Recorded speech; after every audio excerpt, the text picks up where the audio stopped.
Damos entonces inicio a la sesión de hoy.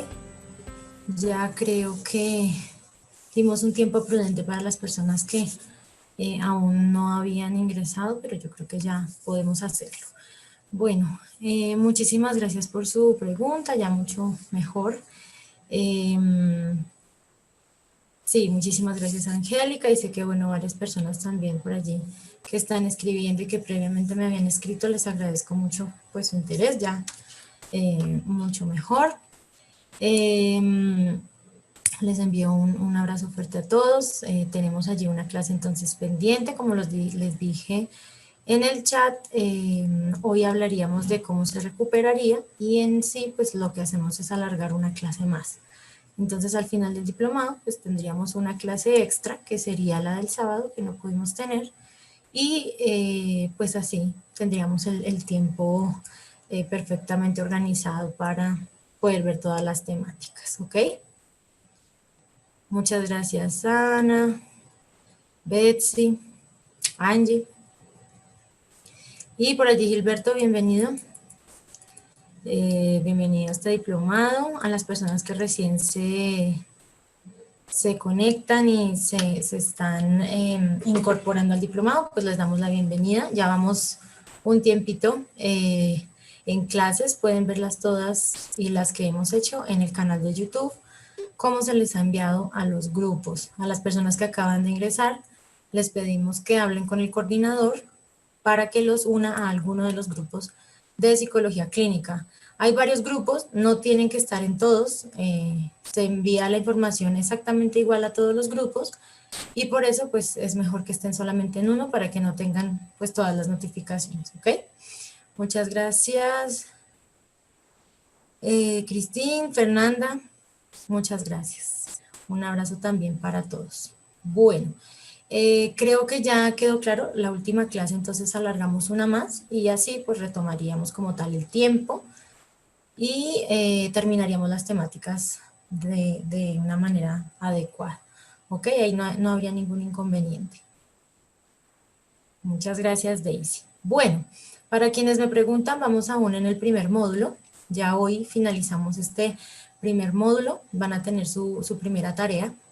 Así que, pues nada, vamos a dejar esa tareita, vamos a dejarla abierta hasta el próximo viernes y el sábado ya iniciamos nuestro segundo módulo. Así que los que hasta ahora están llegando están a tiempo. Muchas gracias, gracias a todos los que me están escribiendo. Sí, no, el sábado no tuvimos clase. Para contextualizar un poco, el sábado no tuvimos clase. Yo les escribí por los grupos de WhatsApp que estaba indispuesta y pues por eso realmente no se realizó. Bien. No escucho bien, dicen por aquí. Entonces, un segundo. Yo creo que es tu internet, Cristi.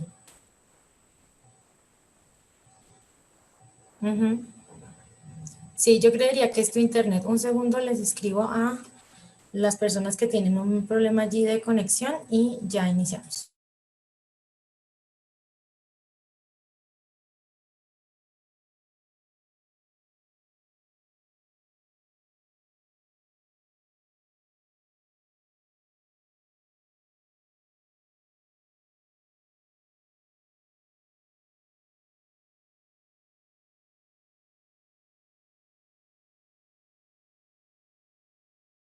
Bien, sí, efectivamente creo que se escucha bien. A las personas que de pronto tengan allí un problema, interferencia, les pedimos que salgan de la sesión y vuelvan a ingresar. Si definitivamente persisten estos problemas, puede ser ya su conexión a internet, entonces también les pedimos que pues la revisen y si definitivamente no es posible, pueden revisar entonces la grabación o volverse a conectar posteriormente. Bueno, entonces sí, claro, recuerden que ya se envía una vez finaliza el módulo, cada módulo, después de cada módulo, les envío el material. Entonces, una vez se termina, se les envía el material, se les deja pues la actividad, lo que tengan que hacer, y se les dan las fechas básicamente y horarios en los que la actividad estará abierta para que puedan realizarla y solucionarla, ¿ok? Bueno, ya creo que con las preguntas solucionadas, A los grupos de WhatsApp únicamente se enviaría. Entonces, por eso, si alguien no está en los grupos de WhatsApp, hable con su coordinador, con la persona que hizo el pago, para que pueda tener la información. ¿Mm? Bueno, ahora sí.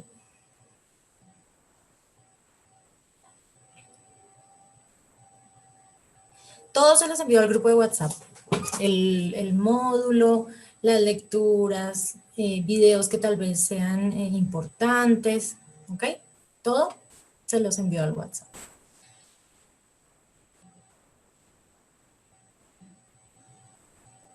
Sí, a las personas que son nuevas, por eso les digo, por favor, hablen con el coordinador con el que hicieron el pago para que los pueda ingresar a los grupos de WhatsApp. Allí está absolutamente todo, ¿ok? Es tarea de evaluación, Pamela, pero es sencilla y sé que la van a disfrutar mucho. Bueno, hoy creo que ya no hay más preguntas. Sí, sí, este es el momento. Bueno, entonces, vamos a iniciar hoy con esas bases biológicas de la conducta, ya para ir finalizando este primer módulo, en el que hacemos precisamente una introducción a todo esto que es psicología clínica y todas esas bases que tenemos para comprender la psicología clínica y la salud mental. Evidentemente, no podemos irnos de este primer módulo sin hablar, y esto es solamente una pincelada, sobre estas bases biológicas de la conducta, pero que son muy importantes en el contexto clínico y a la hora de hacer un proceso de evaluación, un proceso de intervención en psicología clínica. Entonces, por eso lo vemos, porque realmente es muy, muy relevante a la hora, pues evidentemente, de la práctica clínica. Entonces, por eso la importancia de ver estas bases biológicas. Entendemos la conducta, emoción y pensamiento con una asociación con aspectos del funcionamiento biológico. Aquí es importante empezar a comprender que el componente biológico forma parte precisamente de esas respuestas, de esas conductas, y que el cerebro como tal pues va a tener unas bases biológicas para responder a ciertos estímulos o a ciertos contextos. Por eso hablamos de que la conducta, la emoción, las cogniciones se van a asociar con aspectos del funcionamiento biológico. ¿Qué pasa? Cuando tenemos una alteración, una afección en este funcionamiento biológico, vamos a tener ciertas problemáticas, o es muy probable que veamos ciertos cambios y ciertas problemáticas en el comportamiento, en las emociones, en los pensamientos, en la personalidad incluso de las personas pues, a las que nosotros le apuntamos, ¿ok? A nuestros pacientes, a nuestros consultantes. La influencia mutua tenemos aquí de funciones mentales y orgánicas. Es muy importante empezarlo a comprender. Esas bases biológicas son fundamentales para comprender lo que somos, cómo actuamos, cómo sentimos, cómo pensamos. Todas esas funciones que son ya superiores, que nos permiten desenvolvernos en un contexto, tienen una influencia mutua entre esas funciones orgánicas, y responden también a ese funcionamiento biológico, a ese funcionamiento químico y al funcionamiento anatómico. Hablamos un poco de genética conductual y de neurociencia conductual, y en este caso hablamos de todas esas bases genéticas que determinan en cierta medida ciertos comportamientos. Entonces, por allí cuando dicen así también se comporta su papá, o así se comportaba su abuelo, o esto me recuerda a cuando su abuelo decía, su abuela decía, eso también hace parte de esa genética conductual. La manera de comportarnos en muchas ocasiones responde a esa genética. Y tenemos obviamente esa neurociencia conductual y neurociencia cognitiva, que lo que nos permite comprender es esa base biológica del comportamiento y de cómo ese comportamiento responde al funcionamiento biológico, y en este caso pues hablamos de sistema nervioso. ¿Cómo respondemos al sistema nervioso? ¿Cómo respondemos a un estímulo? Dependiendo obviamente de la base biológica que tenemos. De allí la importancia precisamente de las neurociencias. La neurociencia estudia la anatomía, bioquímica, fisiología y biología del sistema nervioso. Por eso es tan importante su comprensión y su abordaje, porque básicamente nos va a dar todos esos conceptos, todas esas características que nos permiten comprender el comportamiento. Comprender la salud y la enfermedad por medio de conocimientos biomédicos, psicosociales y conductuales. La neurociencia no desconoce el comportamiento o los procesos cognitivos o procesos psicosociales, sino que por el contrario quiere comprender también esos contextos y esos aportes de lo que somos. Estudia básicamente todo lo que es un ser humano y eso implica también las emociones, las cogniciones, el comportamiento. El cerebro es el órgano central de las funciones cognitivas superiores y es conductor de la conducta intencionada e inconsciente. Entonces aquí lo que hablamos es que la neurociencia tiene una base fundamental para comprender las funciones superiores, las funciones cognitivas que son de un orden superior. Aquí hablamos de lenguaje, hablamos de memoria, de procesos atencionales, de funciones superiores, funciones ejecutivas, que nos van a permitir acomodarnos en un medio y en un contexto y de responder a las necesidades y exigencias de ese contexto, haciendo una evaluación de lo que pasa y a partir de allí emitir una respuesta adecuada a ese contexto. Y asimismo, pues va a ser conductor también de esa conducta intencionada y también de la conducta inconsciente. Es decir, lo que vamos a empezar a ver es que los comportamientos van a ser la base del estudio de la neurociencia y el comportamiento nos va a dar esas pinceladas, esa base para estudiar lo que nosotros hacemos y qué es, pues la conducta. Entonces la neurociencia lo que va a hacer es tomar esa conducta que tiene el individuo, estudiarla desde las diferentes perspectivas, a partir de esos funcionamientos básicos, a partir de todas las emociones, los pensamientos, etcétera, y comprender la conducta de la persona.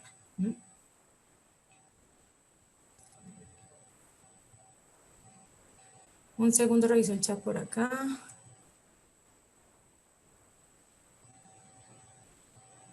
La clase del sábado la estamos haciendo hoy. ¿Vale, Yuri? Entonces no estás atrasada. Vamos a la página. Bien, de aquí entonces la importancia precisamente del estudio anatómico, bioquímico, fisiológico y biológico del sistema nervioso, porque todo ello va a determinar el comportamiento de la persona. A partir de la conducta establecemos si algo no está bien o algo se sale, por decirlo, de esos parámetros normales, si la persona está actuando de una manera que es anormal en ella, que es algo que está pasando y no sabemos por qué, porque ha cambiado su actitud de repente, y ha empezado a actuar de maneras muy diferentes a lo que esa persona era anteriormente. Ahí lo que vemos es, puede haber una base biológica que explique ese comportamiento y que explique esos cambios. Por eso la importancia del estudio de la neurociencia en este caso y de esa base biológica como tal, del comportamiento, de la conducta. La neurociencia entonces lo que queremos hacer aquí es que pues comprende múltiples disciplinas, eso es lo primero que debemos entender, y es que las neurociencias involucran la medicina, la biología, física, la farmacología, antropología, química, matemáticas, entre otras. Entonces se nutre de diferentes disciplinas para la comprensión de esa conducta. Okay. Lina, seguramente eres tú. Si quieres, sal de la reunión y vuelves a conectarte. Entonces, a las neurociencias como tal, y por eso su importancia, es que básicamente va a tener una base muy importante de diferentes disciplinas que le aportan como tal a su campo de estudio, que aportan al conocimiento precisamente de ese sistema nervioso y a partir de allí poder comprender las conductas de la persona. La neurociencia entonces es una ciencia que estudia la anatomía, funcionamiento, bases moleculares y patologías del sistema nervioso. En este caso, lo que tenemos es que en cuanto a la psicología y el punto de encuentro entre psicología y neurociencias es la neuropsicología, que su objeto de estudio como tal es comprender el cerebro, su funcionamiento y su relación con la conducta. Entonces acá tenemos una base de explicación y nos dice que el cerebro como tal es un órgano que integra todo tipo de pensamientos, de comportamientos, de conductas de pensamientos que lo que van a hacer es determinar la manera en que actuamos. Entonces aquí vemos al sistema, al cerebro como tal, como un sistema de procesamiento de la información que es pues sumamente importante para realizar funciones muy importantes como son el movimiento, poder percibir, poder tener unas funciones importantes cognitivas, que son esas funciones superiores, y a partir de allí generar comportamiento. Por eso la importancia del estudio de las neurociencias, y como les decía en este caso, esa unión entre esa neurociencia, que integra muchísimas disciplinas, y la psicología es en el campo de la neuropsicología. Ha habido un desarrollo enorme de las neurociencias en los últimos años. Yo sé que por allí ya que veo a Gilberto y a varias personas que vienen del diplomado de neuro, ya habremos visto también estas iniciativas a nivel de investigación y las retomo aquí porque son supremamente importantes.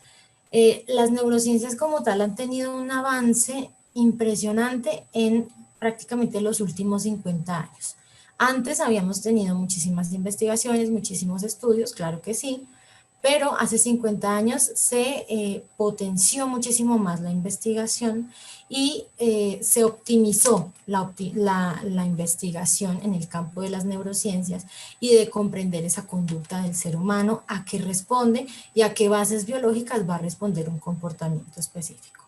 En este caso, pues ha habido un gran desarrollo en los últimos años de las neurociencias y más o menos empezamos en 1990 con eso que se llamó la década del cerebro, que fue supremamente importante, porque ya se empezaba a ver que lo que sucedía en el cerebro podía determinar las conductas de las personas y no solamente eso, sino que a partir de ese estudio del cerebro en sus diferentes bases, tanto anatómicas, fisiológicas, moleculares, podíamos comprender ciertos cambios comportamentales que podían llegar a explicar síntomas psicopatológicos. Por eso la importancia de esa década. La década del cerebro lo que nos aporta es información supremamente relevante para conocer y comprender muchísimo mejor el cerebro y a partir de allí pues nuestro comportamiento y cómo respondemos en sí a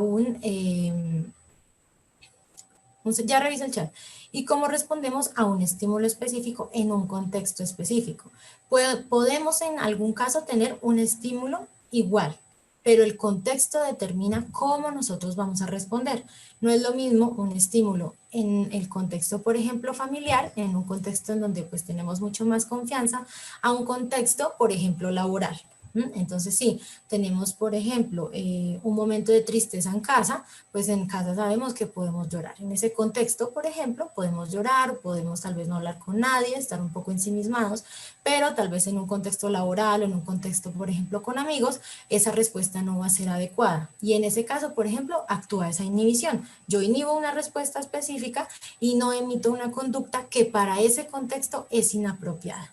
Por eso la importancia de comprender cómo el cerebro se maneja y aquí también vemos ese encanto, ¿no? De ese órgano que es tan importante que es nuestro cerebro y comprender cómo básicamente vamos a actuar en un contexto determinado. Voy a revisar por allí porque tengo varios mensajes.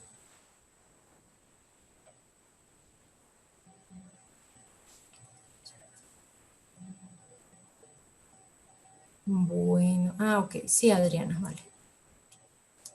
Entonces, vale, cierro el chat para que vayamos fluyendo mucho más en la clase y ahorita lo puedo abrir para preguntas, para dudas o como quieran, ¿ok? Bueno, tenemos aquí entonces algunos proyectos muy, muy interesantes. Tenemos, por ejemplo, allí el Blue Brain Project. En este caso es un proyecto que se desarrolló en Suiza, y a partir precisamente de la importancia del estudio del cerebro, muchos estados, muchos países empezaron a decir, oiga, hay que investigar porque realmente en el cerebro podemos encontrar la clave de ciertas psicopatologías, de ciertas enfermedades y de ciertas conductas de pronto que están presentando las personas y ciertos síntomas que van a constituir algún tipo de psicopatología. Entonces, a partir de ello, pues los gobiernos empezaron a apoyar diferentes proyectos. En el primer caso tenemos el Blue Brain Project, como les decía, es un proyecto suizo, se desarrolla en ese país y lo que hacen ellos es reconstrucciones digitales del cerebro de ratón. ¿Y qué pasa con esto y por qué es lo interesante? Porque tiene un detalle biológico que no tiene precedentes. En este caso buscan comprender la estructura, la función y de múltiples niveles del cerebro y poderlo hacer a futuro con humanos. Entonces, si entramos, y ustedes pueden entrar a las páginas que con el nombre del proyecto, ya ustedes pueden ingresar a las páginas y ver qué se está haciendo. Pues tenemos imágenes preciosas del cerebro de ratón, con los detalles biológicos a nivel anatómico. Podemos ver perfectamente ese cerebro de ratón en sus diferentes estructuras, en sus diferentes componentes y en diferentes cortes, ¿vale? Que eso es cuando hablamos de cortes, es cómo vemos el cerebro, si desde el frente, desde un lado, desde abajo, desde arriba, diferentes cortes de ese cerebro, y lo que quieren hacer es tener un detalle igualmente biológico y hacer una reconstrucción del cerebro humano.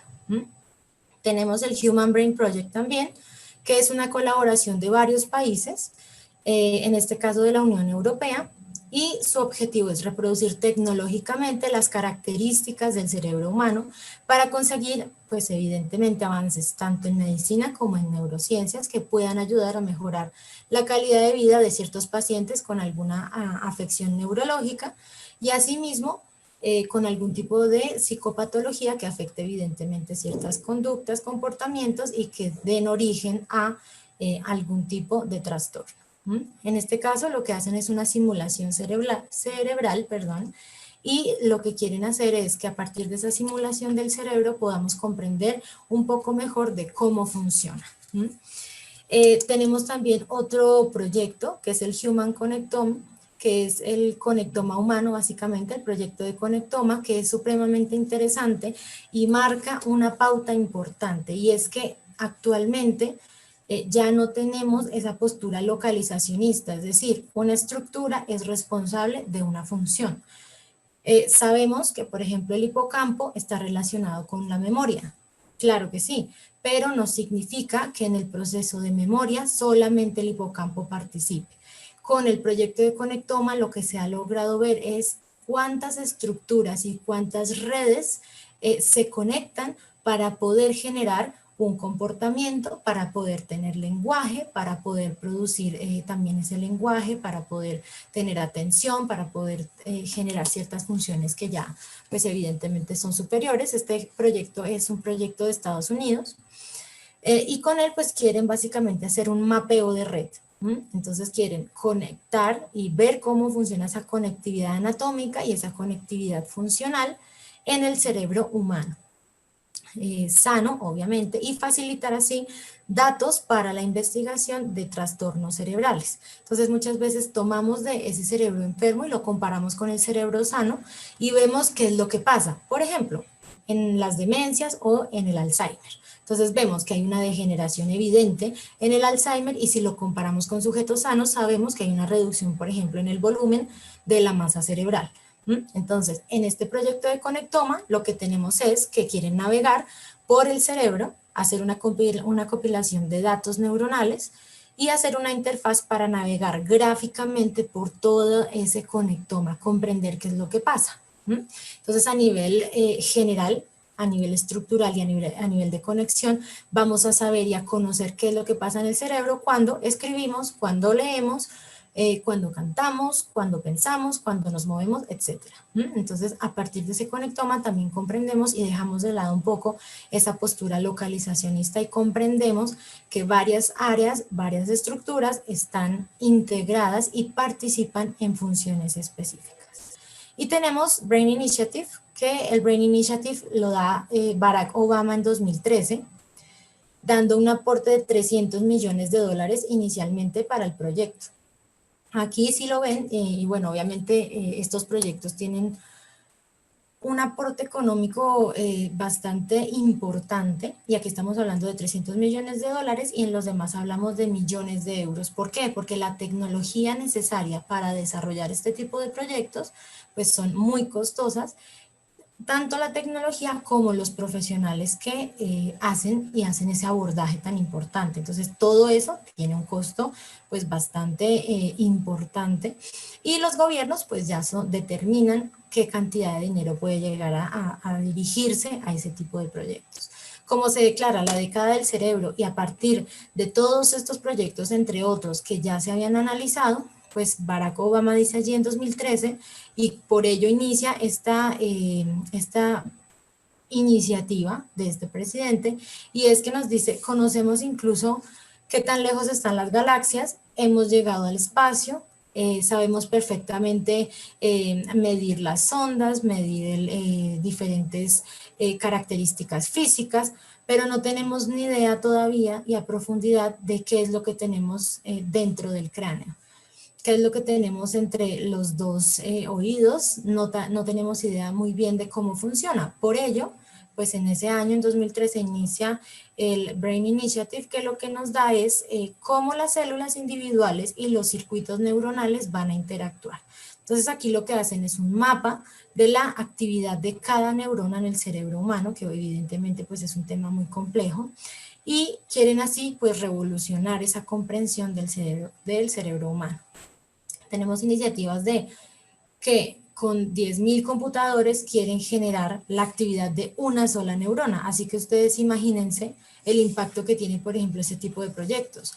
Y también imagínense lo que hace si tenemos alrededor de 100 millones de neuronas, y eso un poquito más, en nuestro cerebro, si solamente están haciendo un proyecto dedicado a hacer la actividad de una sola neurona, de replicar la actividad de una sola neurona con 10.000 computadores. O sea, imagínense la magnitud del procesamiento neuronal para que tengamos unos proyectos, pues evidentemente a la vanguardia, que nos den información de cómo se comporta una sola neurona, y entendemos también la complejidad de comprender cómo se relacionan entre ellas para pues, dar origen al comportamiento, a la personalidad, a la emoción.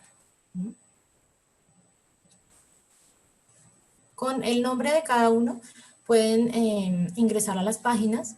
En las páginas web de cada proyecto, así tal cual aparece allí en las imágenes, les van a aparecer imágenes preciosas de pues, los avances que han tenido y muchísima más información que les falta, cómo van, etcétera, por si de pronto alguno quiere investigar.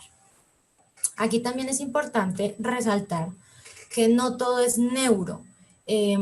Por allí hablamos y se ve mucho en las redes sociales, y es el neuromarketing, la neuropublicidad, la neuroriqueza, los neuroastros, mejor dicho.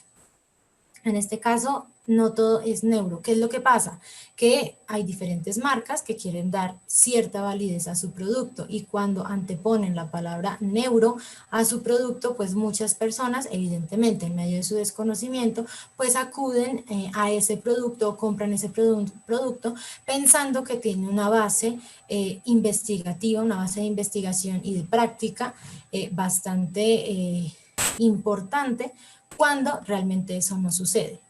Tenemos aquí productos con la palabra neuro, y pues aquí les doy solamente unos ejemplos, pero yo sé que en redes sociales hemos visto mucho neuropublicidad, neurogramáticas, neurooratoria, neurotendencias, en fin. Entonces, el hecho de que algo tenga la palabra neuro no significa que tenga esa base empírica y esa base de investigación que nos permita determinar que efectivamente pues es un método confiable o que es un método seguro para hacer algo en específico, ¿ok? Entonces aquí lo que hablamos es que no tenemos una base en investigación para decir que eso sea neuro. Ahora se está hablando mucho de neuroeducación, y la neuroeducación está en un proceso de investigación. ¿Qué es lo que quieren hacer con neuroeducación?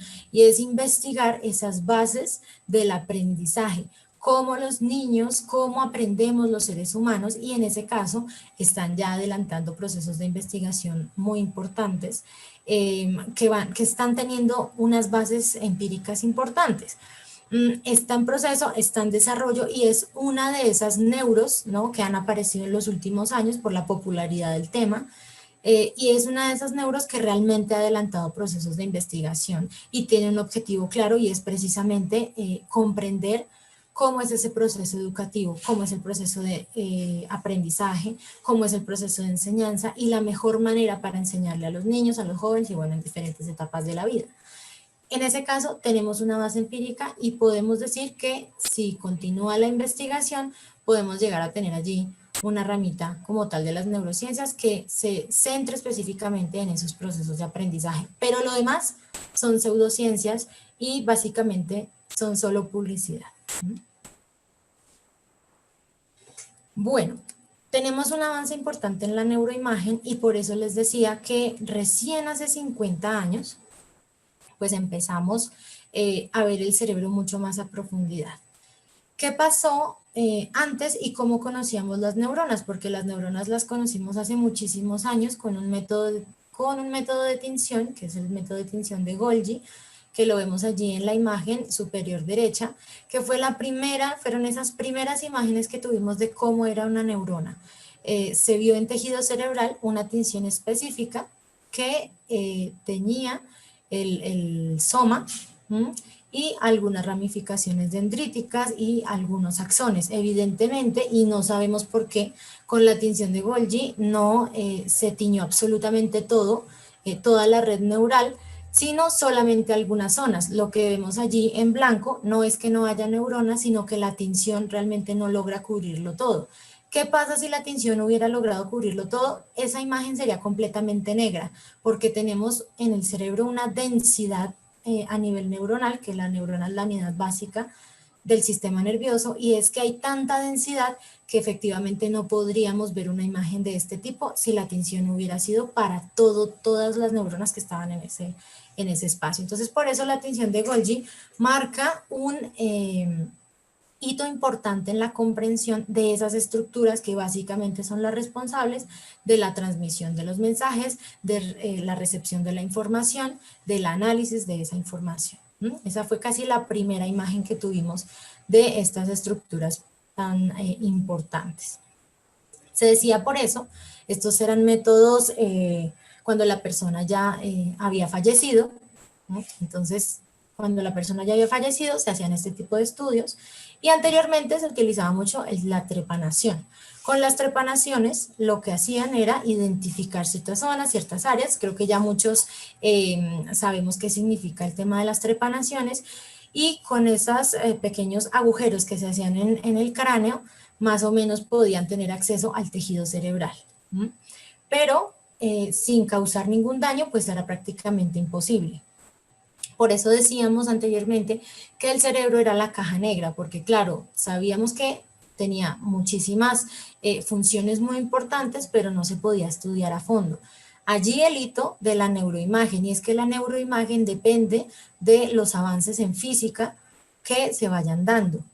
Tenemos técnicas estructurales como la resonancia magnética y el TAC, que son las imágenes que tenemos allí, que nos permiten revisar precisamente esas estructuras del cerebro. Entonces sabemos si los ventrículos están bien, podemos saber si la línea media en el cerebro está bien, es decir, esa distinción o esa diferenciación en la línea media entre el hemisferio derecho y el hemisferio izquierdo.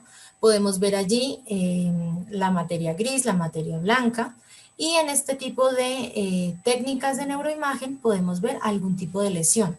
¿Qué significan esos tipos de lesión? Si la persona tuvo una hemorragia, un ictus o derrame, como lo conocemos mucho más popularmente, que sería ese derrame cerebral. Podemos ver si está la presencia de un tumor y si de pronto algo está pasando, es decir, si las estructuras están donde deben estar y si tienen un tamaño, el tamaño que deberían tener. Entonces esas técnicas estructurales lo que nos dan es información precisamente, y por eso su nombre, estructural, de que todo está bien. Aquí lo que vemos es cerebros sanos, en diferentes técnicas. Vemos allí obviamente toda la parte del cráneo. No se alcanzan a ver, por ejemplo, las meninges, pero sí se alcanza a ver mucho mejor, por ejemplo, líquido cefalorraquídeo. Entonces en este caso tenemos cerebros sanos y en donde podemos identificar ciertas estructuras. Luego llegan esas técnicas funcionales que nos permiten, y con estas técnicas de neuroimagen, con las dos, pudimos ver el cerebro en vivo, en su funcionamiento normal, sin afectar a la persona y sin que hubiera obviamente un proceso quirúrgico o un proceso pues que pudiera llegar a afectar mucho peor a la persona por el interés investigativo. En las técnicas funcionales tenemos, por ejemplo, la tomografía por emisión de positrones, resonancia magnética funcional y magnetoencefalografía. Son técnicas muy interesantes porque nos permiten ver el funcionamiento cerebral en diferentes áreas. A partir de estas nuevas técnicas de neuroimagen, que como les decía son muy recientes, pudimos comprender cómo funciona el cerebro y que realmente, y esto es un respaldo a ese proyecto del conectoma, y es que el cerebro funciona en ciertas actividades o en ciertas cogniciones, en ciertas funciones específicas, de manera conectada. No solamente unas áreas, que son las que se esperarían, sino que funcionan muchísimas áreas para poder producir un comportamiento, para poder leer, para poder escribir, para poder producir movimiento, se activan diferentes áreas. Aquí, por ejemplo, en el PET, que es la tomografía por emisión de positrones, esta es una técnica que lo que quiere hacer es revisar qué áreas han tenido un mayor gasto de glucosa y oxígeno en el cerebro para así determinar en esa actividad específica qué áreas están participando. Entonces, aquí lo que vemos es la iluminación de ciertas áreas a nivel cerebral, por ejemplo, en una tarea de lenguaje, en una tarea de aprendizaje, en una tarea de memoria, en tareas como tal que generen ciertas conductas y ciertos comportamientos, y determinamos que hay diferentes áreas a lo largo del cerebro que se activan y que evidentemente van a tener un gasto allí en oxígeno y en glucosa, que como sabemos es la gasolina para el sistema nervioso.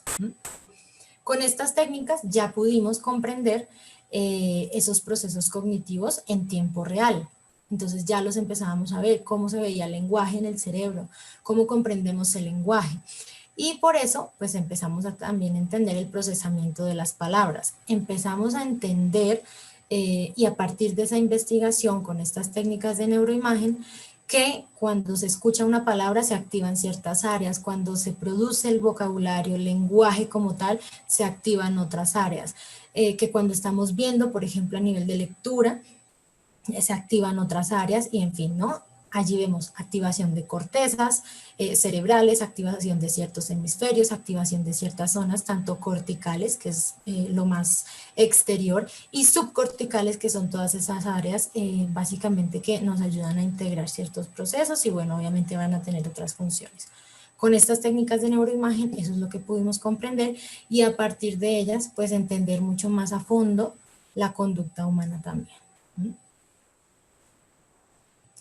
Aquí tenemos ese tema de cerebro y mente, ¿no? En muchas posturas decimos que el cerebro y la mente son totalmente separados, son dos territorios completamente opuestos y diferentes. Y en el caso de las neurociencias tenemos una posición monista, es decir, tenemos ese monismo psiconeural que determina que no hay una función sin estructura. Es decir, la mente y el cuerpo son la mente y el cerebro son una unidad y no es algo paralelo, sino que los dos funcionan a la par y son uno solo. En este caso, como les decía, pues hablamos de que no hay una función sin una estructura, es decir, si hay una estructura cerebral específica que participe en una función, la función puede verse alterada en el caso de que esa estructura esté dañada, presente por ejemplo algún tipo de inflamación en esa zona, haya un tumor, algún derrame, entonces esa función como tal va a depender de las estructuras cerebrales que responden para hacer esa función, para tener un comportamiento, para poder hacer algún tipo de actividad. Todas esas estructuras van a permitir que se generen este tipo de actividades. La mente como propiedad inherente del cerebro, y como les decía, no son paralelos, así lo vemos desde las neurociencias, y es que la mente y el cerebro son una unidad.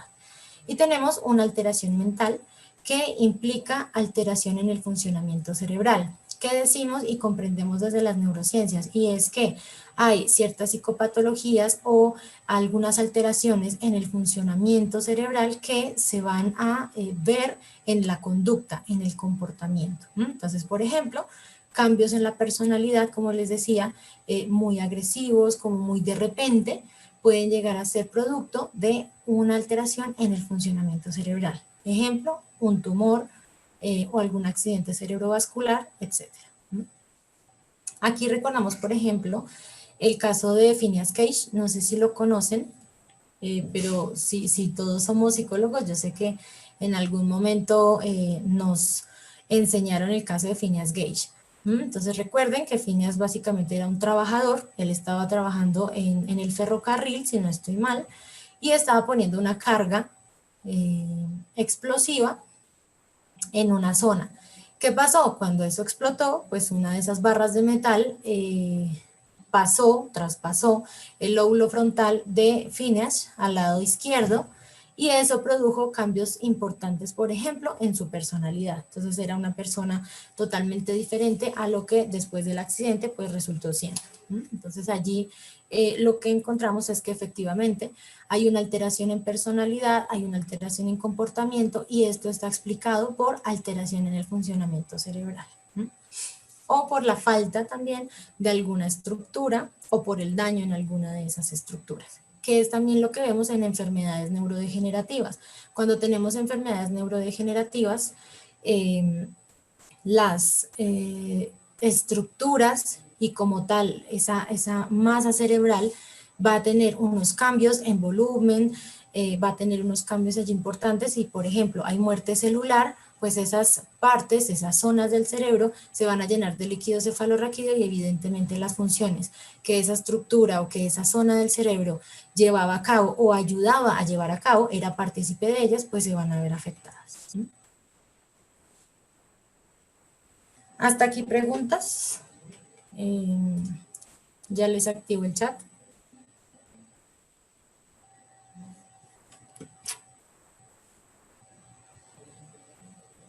Creo que no. Bueno.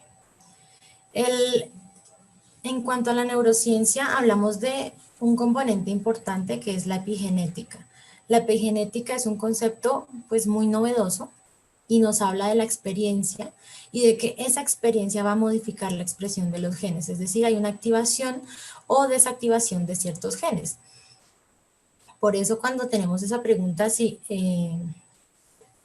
y que me la hacen mucho a veces cuando ya vayamos a ver ciertas psicopatologías, y dicen, bueno, pero entonces ¿esto es genético o es ambiental? Entonces aquí hay que tener en cuenta que tenemos una interacción de influencia mutua que puede hacer que esa experiencia vaya a modificar como tal esa parte genética y tengan una mutua relación. Y en la investigación, pues tenemos algo muy importante, y es que se ha visto en diferentes estudios que la psicoterapia y los procesos psicoterapéuticos tienen y propician cambios en el cerebro que son medibles a través de la neuroimagen. Muy importante también, que es un aporte también para nosotros como terapeutas, porque a nivel empírico, y aquí no estamos diciendo que solamente un enfoque o una técnica es la que hace estos cambios, sino que en general la psicoterapia llega a tener y a propiciar ciertos cambios importantes ya a nivel cerebral como tal, que pueden llegar a medirse en neuroimagen. Entonces, el concepto de epigenética como tal, a pesar de que es muy novedoso, tiene mucho sentido porque la experiencia va a modificar como tal el cerebro, el sistema nervioso, ciertas estructuras, y asimismo la expresión de ciertos genes. Esa experiencia va a determinar, y también lo hablamos obviamente a nivel de psicología, y es que la experiencia va a modificar nuestra conducta y nuestro comportamiento, pues asimismo puede llegar a activar o no ciertos genes.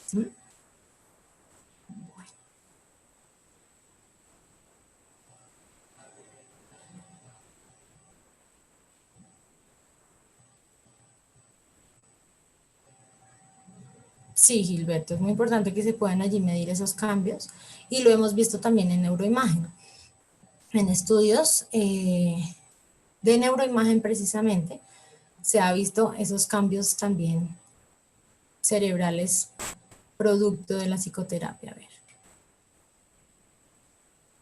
Sí, puede pasar. Algún tipo de trastorno del sueño puede llegar a tener un componente biológico, un componente hereditario, aquí ya estamos hablando de genética, y algo en las estructuras cerebrales o en la conexión de esas estructuras que, por ejemplo, marque un cambio en el ciclo circadiano. Entonces la persona, no sé si han escuchado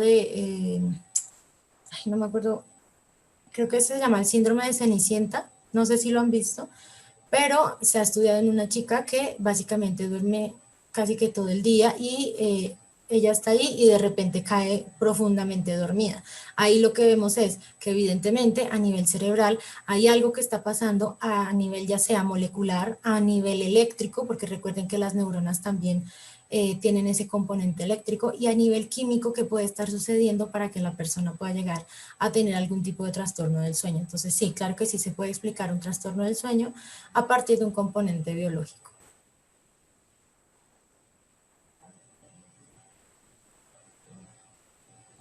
Se ha visto que muchos, ya cuando lo vayamos a ver, como les decía, en cada uno de los módulos, vamos a ver que ciertos trastornos tienen un componente mucho más biológico que otros. Ejemplo, y aquí hablamos de una predisposición, esquizofrenia. ¿Mm? Todos estos trastornos psicóticos van a tener una predisposición biológica. ¿Mm? Y a partir de allí se van a desarrollar las diferentes conductas, los diferentes síntomas clínicos que pues evidentemente son característicos, en este caso que lo estamos solamente ejemplificando, en esquizofrenia. ¿Mm? Tenemos también ciertos componentes, pero aquí ya, a ver, en adicciones, cuando tratamos adicciones, aquí tenemos ya un componente mucho más biológico, obviamente, porque responde a ciertas áreas cerebrales, evidentemente, pero vamos a tener un componente específicamente ambiental. Entonces, no es que yo esté o tenga una predisposición a el consumo de cierta sustancia, es que tenemos aquí, y por eso también esa parte epigenética, y es que en mi familia de pronto nadie ha consumido ninguna sustancia, pero resulta que yo sí, y que ahora soy adicta a la heroína, o a la cocaína, o al alcohol. ¿Mm?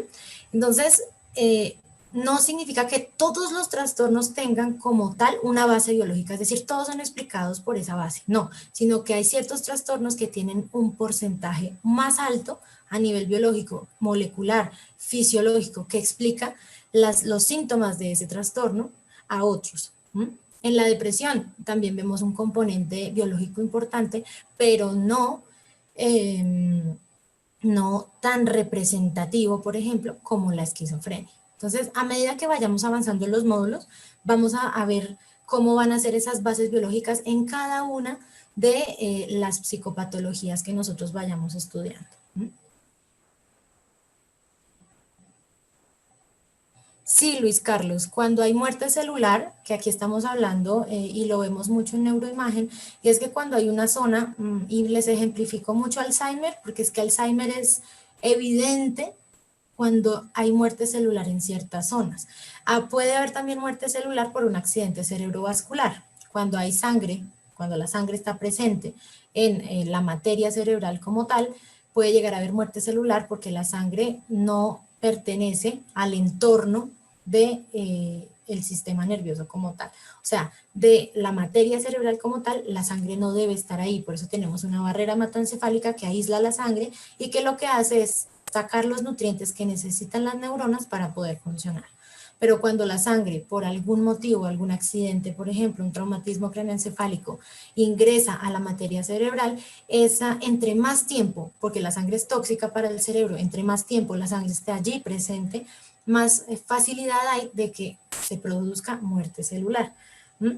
Y en ese caso, digamos en Alzheimer también, lo que vemos es ciertas zonas, por ejemplo en negro, que lo que veíamos aquí en neuroimagen. En esta imagen, por ejemplo, lo que vemos aquí son zonas en negro en lugares donde no debería estar. Lo que vemos acá son los ventrículos cerebrales, pero si por ejemplo en esta zona hubiera una tonalidad oscura, es decir, una tonalidad como en los ventrículos que sea negra, sabemos que allí pudo haber habido algún tipo de muerte celular y que por eso se llenó esa zona de líquido cefalorraquídeo. ¿Mm? No significa que las neuronas no puedan nacer, sí que las neuronas pueden nacer, pero no en este caso, y como hablamos de procesos neurodegenerativos, pues no va a haber neuronas de un lado que migren al otro para como tapar el huequito, no, eso no sucede, ¿vale?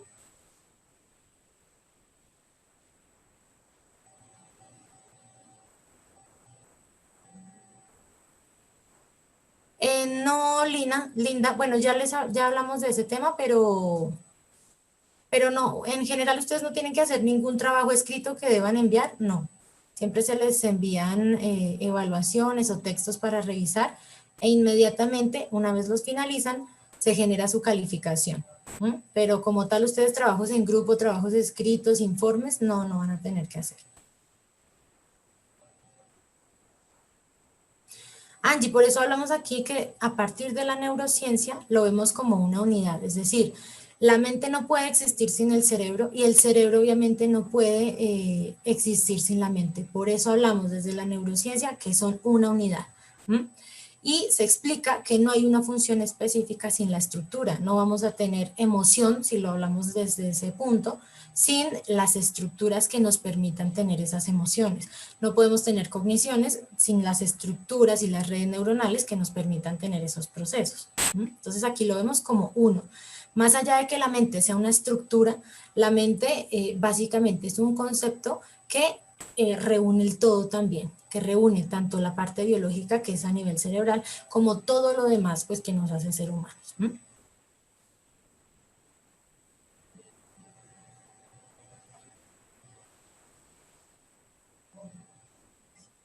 Exactamente, síndrome de Bella Durmiente. Gracias, Yasmín. Ay, allí Milena lo toca un poquito y es que esa programación neurolingüística, si lo vemos a nivel de neuropsicología, nosotros no utilizamos esa programación neurolingüística mucho porque la base empírica no tiene un sustento lo suficientemente fuerte como para poderla aplicar.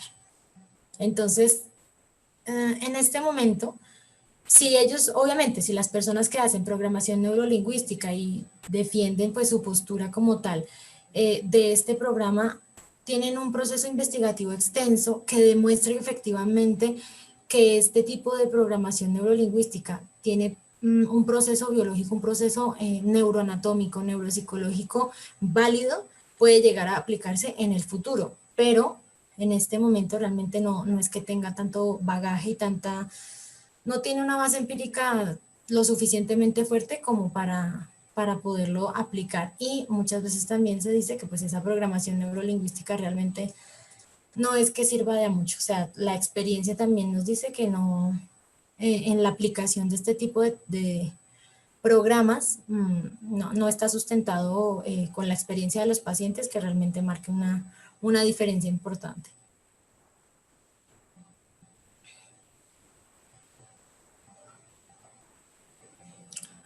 ¿El consumo de sustancias psicoactivas como la marihuana influye en el trastorno del sueño? Sí, puede pasar, puede pasar. Se ha visto que la marihuana, por ejemplo, facilita que la persona, por ejemplo, se quede dormida, o sea, es muchísimo más fácil porque es un relajante, actúa también como un relajante, entonces evidentemente puede llegar a influir y se puede llegar a tener algún trastorno del sueño, pero también otro tipo de trastornos, es decir, cuando tenemos el consumo de algún tipo de sustancia, obviamente aquí hablamos de unas sustancias por decirlo, legales en algunos lugares, que en este caso podría llegar a ser la marihuana, o que el consumo es, por decirlo, culturalmente menos grave que la cocaína o la heroína, pero sabemos que la marihuana también tiene muchísimos componentes que pueden alterar el sistema nervioso y que pueden hacer que no solamente aparezca un trastorno del sueño, sino también pueden llegar a aparecer diferentes tipos de trastornos, incluso trastornos psicóticos y la degeneración también neuronal. ¿Por qué? Porque estos son tóxicos que no deberían estar ahí y afectan el sistema nervioso. Y al afectar el sistema nervioso, pues vamos a tener la afectación también en diferentes funciones. Por ejemplo, se ha visto en funciones ejecutivas, las personas que tienen este patrón de consumo de sustancias, y aquí no solamente hablamos de marihuana, cocaína, éxtasis o bazuco, que se ve mucho, por ejemplo, en Colombia, aquí hablamos también del alcohol. El alcohol tiene unos efectos bastante nocivos para las personas y cuando este tema del alcohol se consume durante un periodo prolongado, puede llegar a afectar también el sistema nervioso. Esto y el café. Entonces, el café y el alcohol son como esas sustancias que vemos que son legales, pero tienen un efecto importante en el sistema nervioso y puede llegar a generar ciertos síntomas.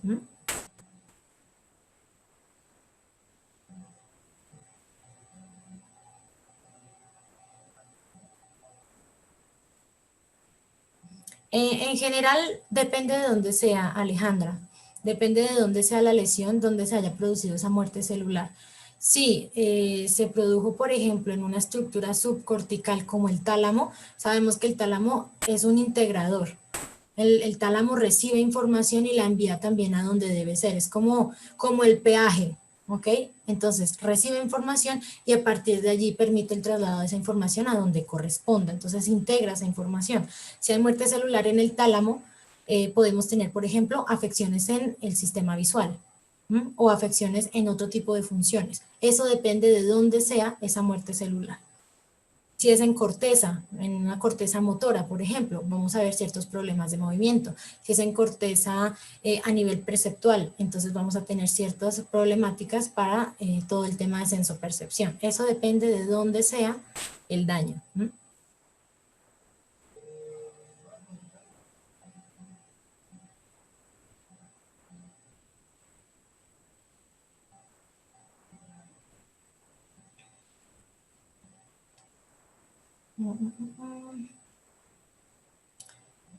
A ver, un segundo.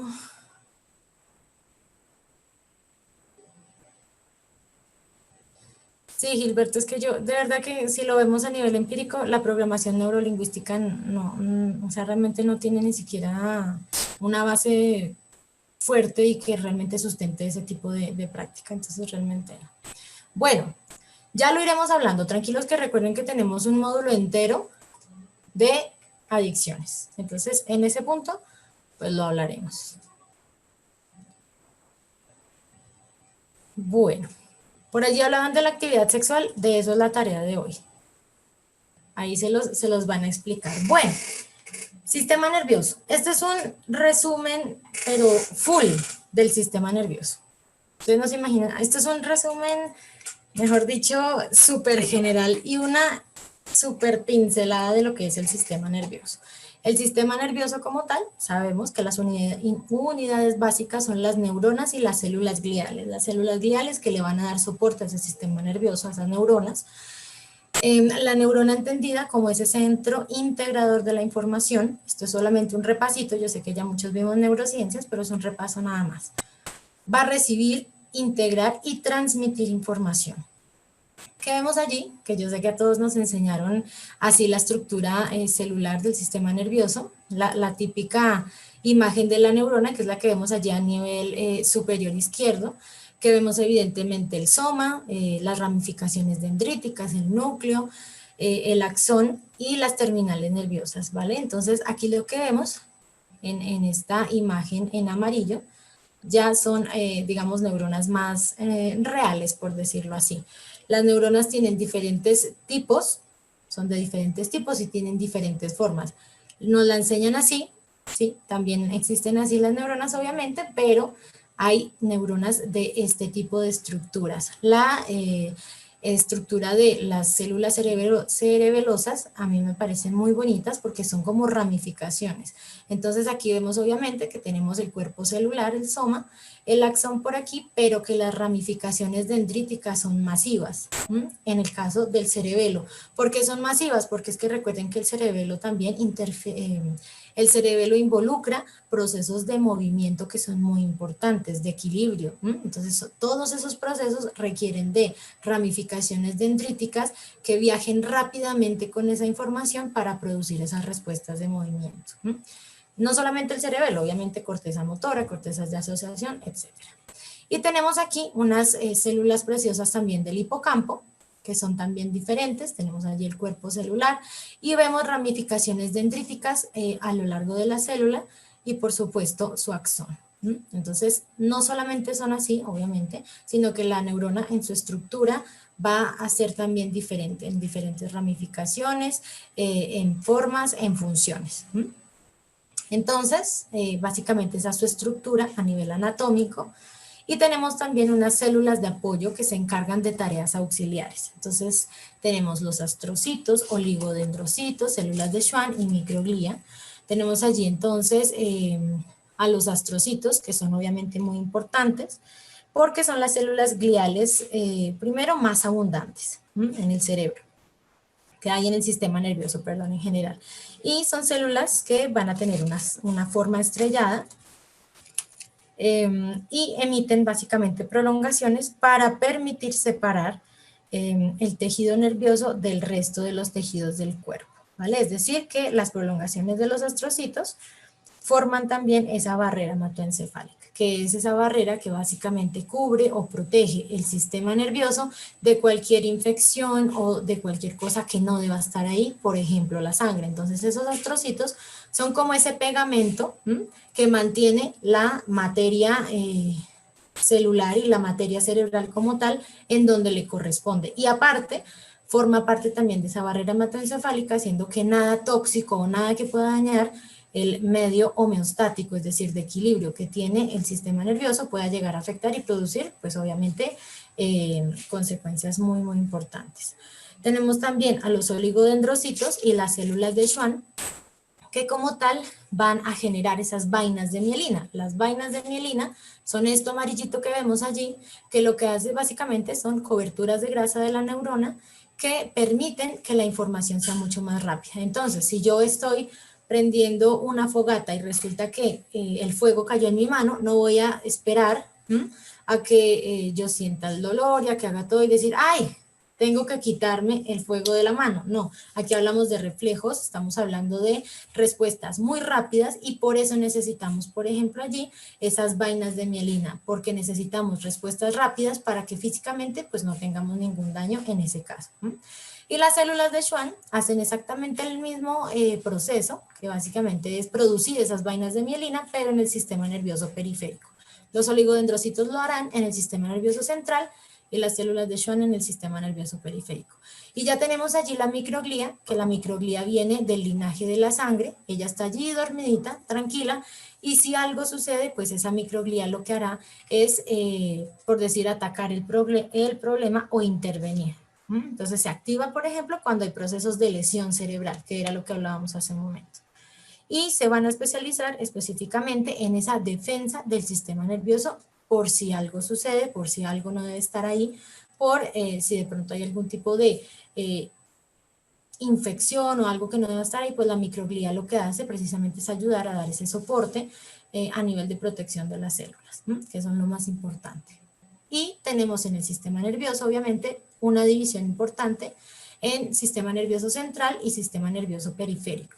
En el sistema nervioso central, evidentemente, lo que vamos a tener es el encéfalo y la médula, no solamente es el cerebro, aquí tenemos el cerebro, de esta parte, cerebelo, bulbo raquídeo, protuberancia y obviamente la médula espinal.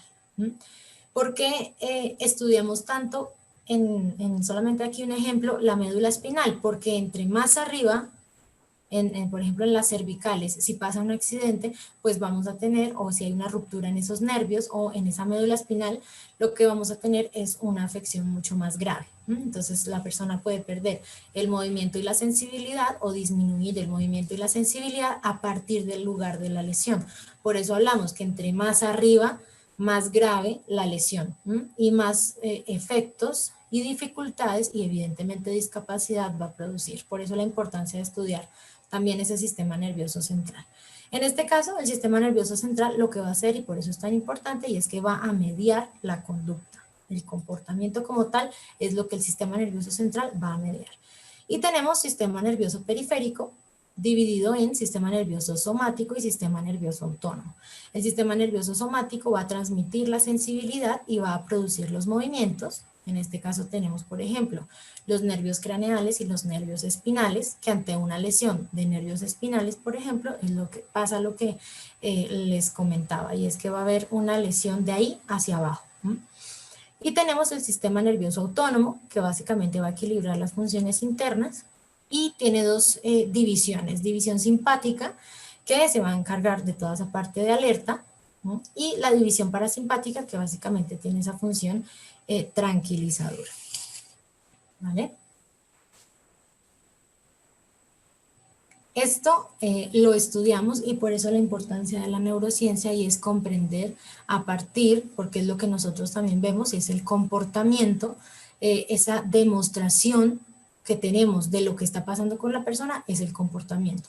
A partir de ese comportamiento podemos comprender qué es lo que sucede y tener unas explicaciones específicas.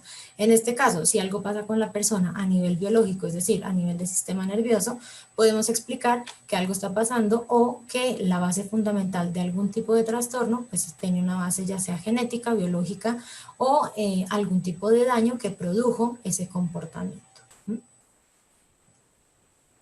Vale, ¿hasta acá preguntas?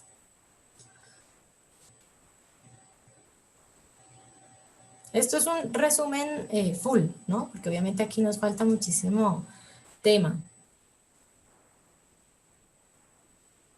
Vale. Bueno, creo que no hay ninguna pregunta hasta el momento.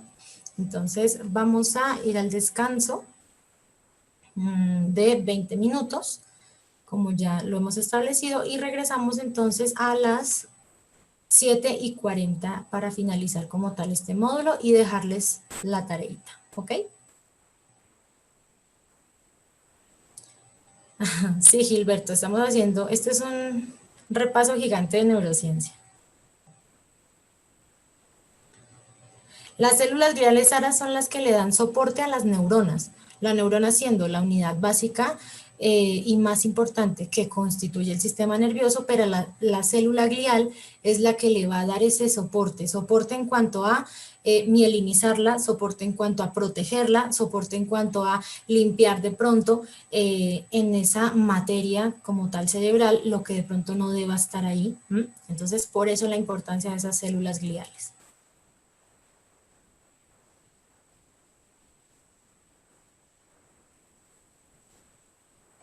Vale, entonces 7:40 volvemos a la sesión.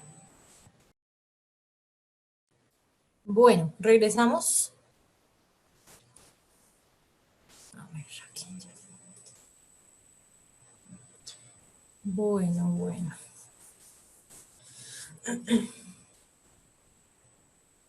Gilberto, las anteriores están en el grupo de WhatsApp, en el link de YouTube, igual que en Neuro.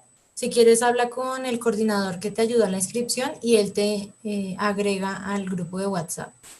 Y ahí les compartimos los videos anteriores, ¿vale? Bueno. Bien. Esperen un segundo.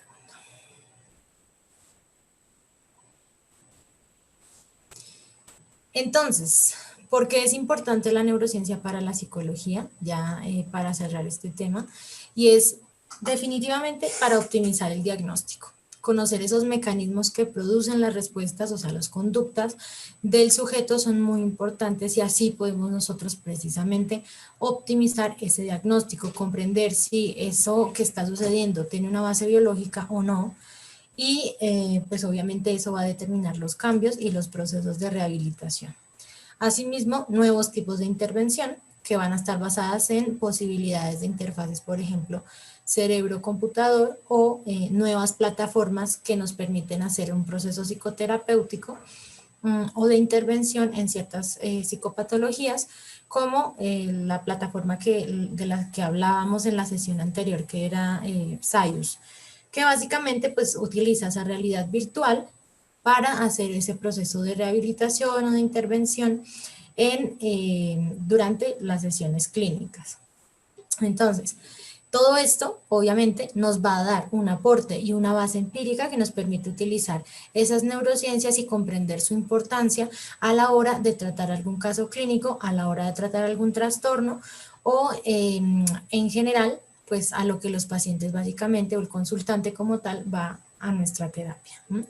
¿Qué falta? La neurociencia y la neuropsicología están ligadas principalmente a la cognición y falta un poco más o un abordaje mucho más amplio de la emoción, de la conciencia y de la personalidad. Es algo que básicamente falta en el estudio. Obviamente, como les decía, hasta hace pocos años tenemos unas nuevas estrategias para comprender el funcionamiento cerebral y nos hemos centrado muchísimo en la parte cognitiva. Entonces en la parte de ciertas funciones específicas, pero nos falta un poco más de investigación y de conocimiento, un poco más de bagaje a nivel de emoción, de personalidad también y pues obviamente de conciencia.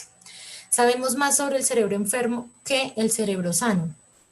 Evidentemente desde las neurociencias nos interesamos mucho por el estudio de esas patologías, ese componente biológico que puede llegar a estar afectando y produciendo alguna psicopatología. Por eso se ha estudiado mucho más ese cerebro enfermo para comprender muchísimo mejor lo que sucede en esos trastornos o en esas patologías pues, que se producen en el sistema nervioso, más que en el cerebro sano. Entonces eso es también algo que falta y pues obviamente también es importante. Y hay una mejor implementación de los resultados de investigación en el quehacer psicológico. Claramente la neurociencia nos da un aporte muy importante, pero a la hora de ponerla en práctica o de llevarla al quehacer psicológico, a la psicoterapia, al proceso psicoterapéutico, pues digamos que es un poco más difícil.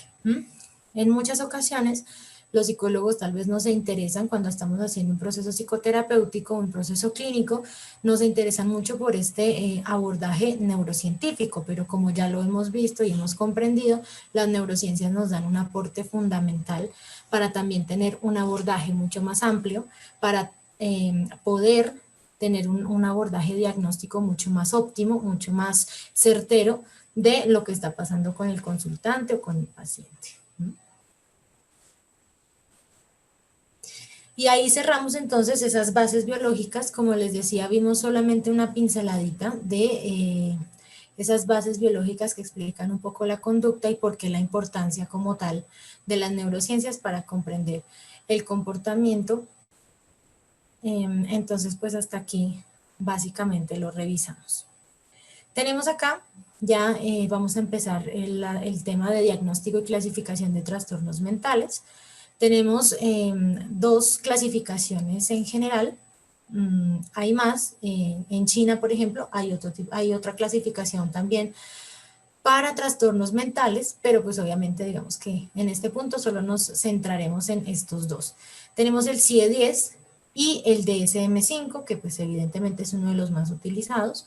Por una parte, el CIE-10 lo que hace es una clasificación estadística internacional de enfermedades y problemas relacionados con la salud.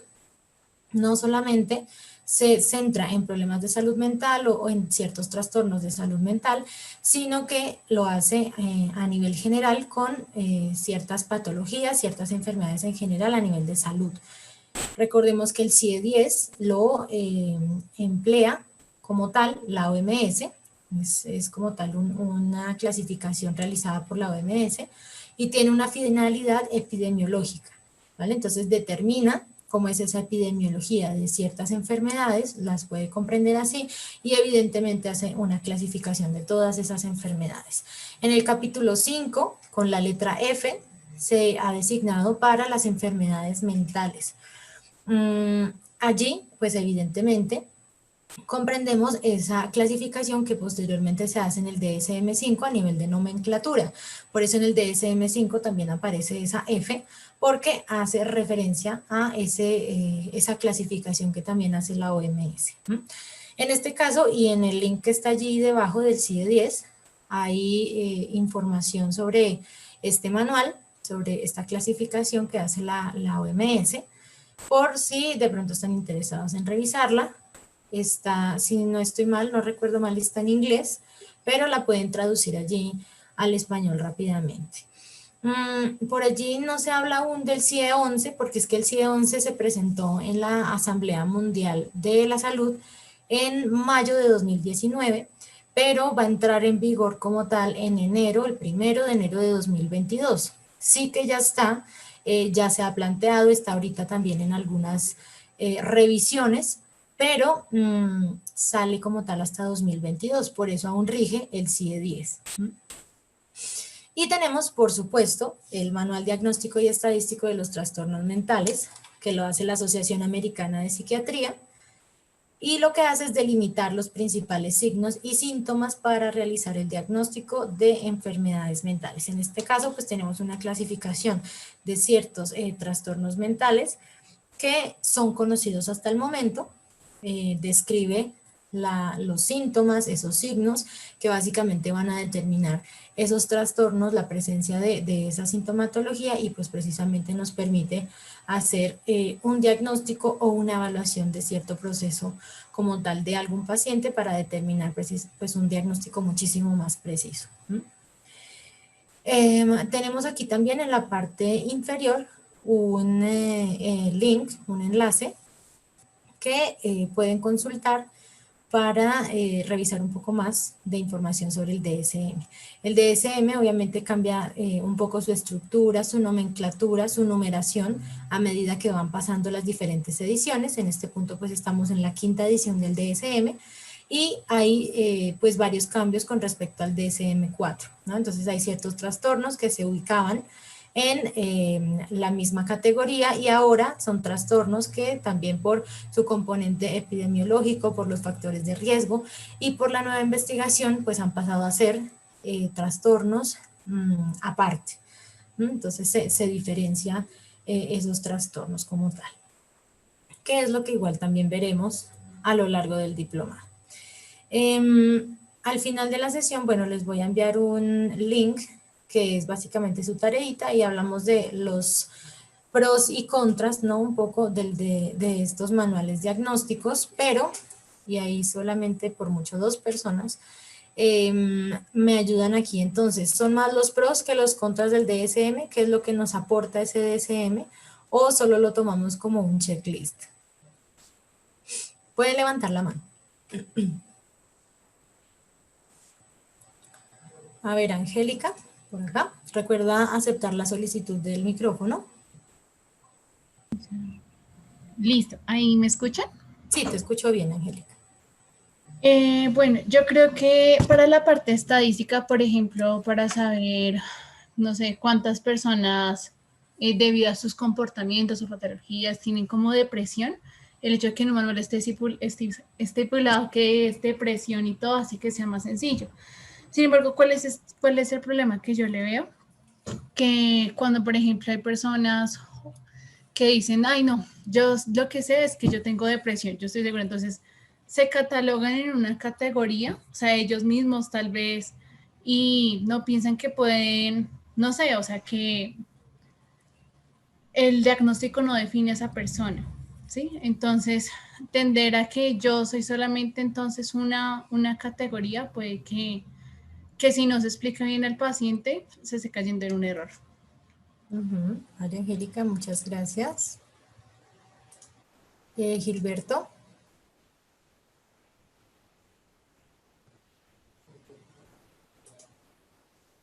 Recuerden aceptar la solicitud del micrófono.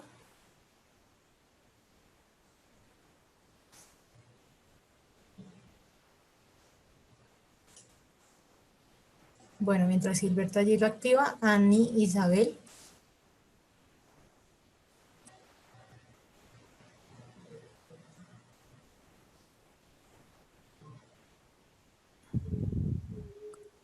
Buenas noches. Buenas noches, Ani. Sí, buenas noches. Bueno, yo veo que el DSM es una guía muy importante porque todos tendemos, y como lo decía usted en las clases anteriores, tendemos a diagnosticar a una persona. Entonces, yo sí pienso que hay una fortaleza muy importante acá en este manual porque nos da esa guía de identificar que para diagnosticar se debe de tener un tiempo también de que se presenten esos signos, esos síntomas. Entonces yo le veo también pues muchas fortalezas, pero también estoy de acuerdo con lo que decía la compañera de no como etiquetar. Muchas gracias. Gracias, Ani. Julio Pérez.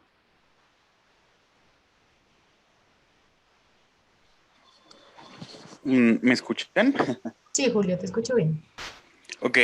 El tema de los manuales diagnósticos, creo que el punto más importante es el acuerdo que nos ayuda a todos los profesionales de una misma área a llegar a acuerdos en cuanto hablamos de síntomas, de signos y llegamos a hablar de trastornos.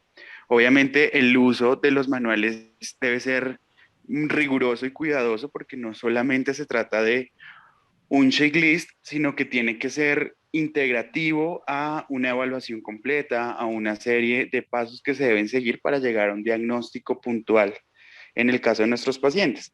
como se hablaba hoy, pues por ejemplo, existen muchas herramientas de otras disciplinas como la disciplina médica, incluso la evaluación y medición en psicología, que finalmente llegan a ser un complemento para que el diagnóstico que podamos ofrecer o al que lleguemos finalmente sea veraz. Y creo que ahí es donde está el punto y la fortaleza de los manuales. Ujú. ¿Ya? Vale, Julio, muchísimas ¿Cómo activo mi gracias. micrófono? Gilberto, ya te escucho. Ah, ya, gracias. Sí, solo quería decir que el DSM-5 brinda más ventajas y herramientas que desventajas. A ver, ¿qué desventajas le podríamos ver? Etiquetar, pues no es el caso nuestro en la clínica donde laboramos. Pienso que una de las fortalezas del DSM-5 es que brinda unos criterios diagnósticos muy importantes. Yo, por ejemplo, antes caía en el error de no tener en cuenta unos criterios, como por ejemplo los tiempos en los que se deben presentar algunos signos. Por eso pienso que es más una ventaja que una desventaja. Gracias. Vale, Gilberto, muchas gracias por tu aporte.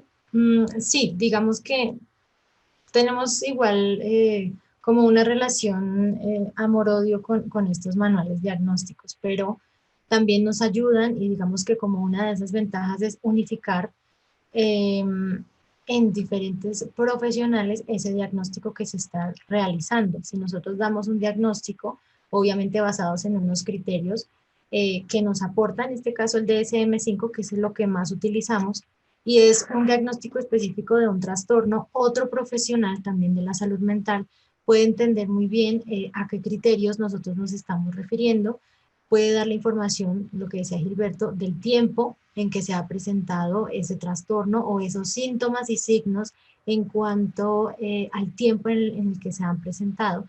Y digamos que nos da un aporte también para unificar un poco en la práctica lo que sucede. Muchas veces este manual en general nos permite identificar también la mejora del paciente, esa mejoría que presenta el paciente en los signos o síntomas que presentaba al inicio. ¿Qué puede pasar?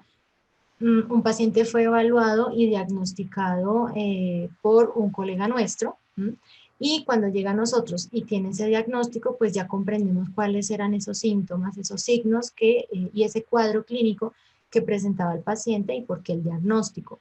Pero puede pasar también que en nuestra práctica, que en la consulta clínica que nosotros hacemos de ese paciente, el paciente ya no cumpla con esos criterios.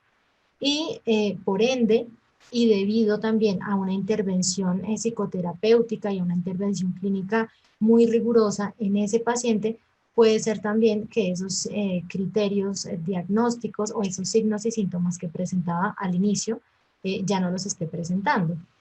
Y no solamente eso, sino que también puede estar presentando otro tipo de trastorno y comórbido con el que ya tenía. Es decir, es una base, digamos, para también hacer nosotros un proceso más evaluativo. Si bien es cierto que también se dice que es más como un checklist, ¿no? Y a muchos no les gusta porque es como, bueno, tiene esto, esto y esto y lo ha presentado durante 6 meses, 2 años, 1 año, 7 meses, etcétera. Si es así, entonces tiene este diagnóstico, pero recuerden que estos manuales no se hacen para que nosotros solamente tomemos esa parte y ya. Para eso, desde la entrevista clínica también se da un proceso importante de identificación de síntomas, de identificación de signos, de la causa de ese problema, de conocer clínicamente qué es lo que está pasando con el paciente, del motivo de consulta, y ya lo vamos a ver, en ese proceso de evaluación también intervienen no solamente la entrevista, sino un proceso de evaluación con pruebas proyectivas o con diferentes técnicas de evaluación, incluso también con observación. Entonces, claro, el DCM nos da unos parámetros y nos dice, si te comunicas con otro profesional y le dices que el paciente o el consultante tiene un diagnóstico determinado, pues es mucho más fácil esa comunicación entre profesionales. Pero evidentemente no nos podemos quedar solamente con los criterios para este caso, que pues obviamente van a ser un diagnóstico determinado y unos criterios específicos.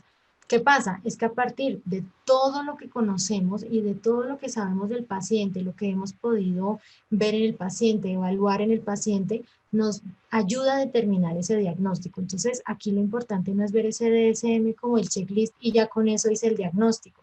Es el DSM, claro, como una base, pero entonces, ¿en dónde está mi práctica clínica? ¿En dónde está también mi objetividad como psicólogo? ¿Dónde está mi objetividad como terapeuta? ¿Dónde está el proceso de evaluación? ¿Mm? Porque también muchas veces las evaluaciones, y claro, el DSM nos ayuda a generar ciertas hipótesis diagnósticas, porque recuerden que primero y antes del diagnóstico hacemos unas hipótesis diagnósticas que son igualmente importantes para determinar como tal si la persona tiene o no algún trastorno. Pero el proceso de evaluación es igualmente importante, el proceso de observación también es muy importante y evidentemente durante el proceso de entrevista clínica vamos a determinar si hay o no un trastorno específico y a partir de allí pues sí hacer un diagnóstico, pero no solamente con unos criterios y ya está, ¿vale? Bueno, una persona más y continuamos. Daniela, Doria. Recuerda activar ya. Creo que ya, pero no te Hola, escucho. sí, Ya. ¿sí me escucha? Sí, ya te escucho bien, Daniela. Hola, hola, ¿qué tal? Doctora, un placer, un Buenas gusto noches. saludarlos a todos. Bueno, mi comentario va enfocado a que sin duda alguna son muy beneficiosos, como ya todos lo han manifestado, estos manuales de uso y demás. También hay esas desventajas que creo que son más a nivel técnico de implementarlo, pues para los psicólogos el DSM-5 es una herramienta súper eficaz, pero que cuando estamos en el ámbito clínico hospitalario, cuando nos toca, por ejemplo, colocar un diagnóstico, establecer cierta impresión diagnóstica de un paciente, nos toca usar la CIE-10. Entonces, una experiencia personal que tengo tiene que ver con eso y es que en el pregrado me informaron muy bien, me entrenaron muy bien en todo lo que es DSM-5 y sus criterios diagnósticos, lo cual actualmente es muy usual y facilita mucho, pues sí, lograr identificar esos signos y síntomas que también hablaban sobre pues, los pacientes, que claramente nos ayuda y nos facilita mucho, pero entonces a la hora de usarlo como tal, la clasificación internacional que más se usa y que en Colombia por lo menos se usa es la CIE-10, entonces toca recurrir a esa nomenclatura y a ese manual, entonces sí sería como más que todo, no un punto negativo, pero sí como una anotación importante porque, claro, nos acostumbramos o personalmente me acostumbré mucho con todo lo que tenía que ver con el tema del DSM-5, nomenclatura, aunque si bien es cierto en ese manual pues también aparece la nomenclatura del CIE-10, pero sí viene un poco el choque cuando pues ya no toca pensar modo tal como el manual lo describe, el DSM-5, sino más enfocado pues a la clasificación del CIE-10. Entonces ahí sí sería un punto importante como hacer esa anotación. Vale, Daniela, muchas gracias por tu aporte. Y por aquí, Pedro Quito. Y finalizamos. Pedro, recuerda, ya. Bueno, muy buenas noches para todos. Buenas noches, Doctora, Pedro. un placer compartir con ustedes, colegas y demás. Bueno, pues a mi modo de ver, digamos, no, yo soy psicólogo general, no he estado realizando actividades en práctica clínica como tal, sino más en temas jurídicos, bueno, más en temas sociales también. Sin embargo, pues la clínica sí me gusta bastante, me apasiona. Y pues yo considero que el tema de los manuales, tanto, bueno, el DSM-5 hablando específicamente, que es el que como que más nos atañe y viene más específico, pues nos permite, es como una carta de navegación que nos permite en cierto modo generar unas buenas hipótesis diagnósticas, pero obviamente como tú lo comentabas y como de pronto lo comentaban algunos compañeros, es solo una parte para realizar un buen diagnóstico, considero yo, porque el resto viene de la buena entrevista, de las pruebas que se apliquen de acuerdo digamos, esas hipótesis que se pueden ir generando a lo largo del proceso, porque uno puede de pronto comenzar no sé, a colocar un diagnóstico, bueno, tener una hipótesis que puede presentar alguna cosa, algún tipo de trastorno, pero puede ir cambiando esa hipótesis a lo largo de un determinado proceso. Entonces, digamos, eso es bastante importante. De pronto también resaltar lo que dice Gilberto, de leer la letra pequeña, de ver de pronto esas diferencias entre trastornos que de pronto pertenecen a la misma gama, como lo es los tiempos en los que se ha venido presentando. Y también algo puntual que considero que es necesario es lo de los diagnósticos diferenciales que vienen también especificados, de si, de pronto retomando los temas anteriores, de pronto si esta sintomatología, esos signos o síntomas se vienen presentando ya sea una causa biológica o de pronto por alguna base, digamos, generada por un tipo de consumo de alguna sustancia psicoactiva. Entonces, digamos, son temas que hay que manejar con bastante precaución y que obviamente estos tipos de documentos sí nos dan como unas buenas orientaciones para hacer un diagnóstico bastante realista. También apoyo lo que decía la compañera anterior frente a la diferenciación, digamos, que hay a la hora de diagnosticar, digamos, con el CIE y eso con el DCM. Entonces, digamos, ya en el sistema de salud sí es un poco complicado. De pronto en la práctica, cuando estaba haciendo mi pregrado, hice práctica de psicología clínica y entonces ahí se llenaban los RIPS y todo eso. Entonces, digamos, uno como, bueno, como psicólogo, pues yo me orientaba bastante en el DCM. Sin embargo, pues a la hora de generar los RIPS ya es con el CIE-10, entonces digamos es ahí un poco donde entra como ese choque. Pues sin Ujú. embargo, digamos esas son las consideraciones que yo tengo. Muchísimas gracias. Vale, Pedro, muchas gracias por tu aporte. Sí, y nos pasa mucho también en la práctica y es eso. Empezamos y nos acostumbramos y en general nos enseñan en el pregrado y en nuestra formación como profesionales a utilizar mucho el DSM. ¿M? Pero si llegamos a ciertos contextos, en este caso y específicamente si llegamos a contextos hospitalarios, tenemos que hacer obviamente diagnósticos utilizando la nomenclatura y las bases como tal que nos da el CIE. De los dos manuales, así como para cerrar, es lo que les digo y lo que, bueno, muchos de ustedes ya han retomado. El CIE o el DSM es una base que nos ayuda a diferenciar tal vez un signo o un síntoma que pertenezca a un trastorno de otro, no confundirlo, saber hacer ese diagnóstico diferencial, leer también esas anotaciones, porque recuerden que en muchos trastornos el DSM nos da notas, notas importantes que también determinan un síntoma específico o que nos orientan mucho mejor en ciertos signos y síntomas pues, que pueda tener la persona, aparte de ciertas especificaciones que también tenemos. Entonces se debe especificar si es leve, moderado en sí, por ejemplo, la gravedad del trastorno, bueno, en sí otras características, pero a tomar más que todos estos manuales, más allá que como algo negativo o tal vez la mala interpretación que a veces se les da, y es tenerlo como base, pero sí es importante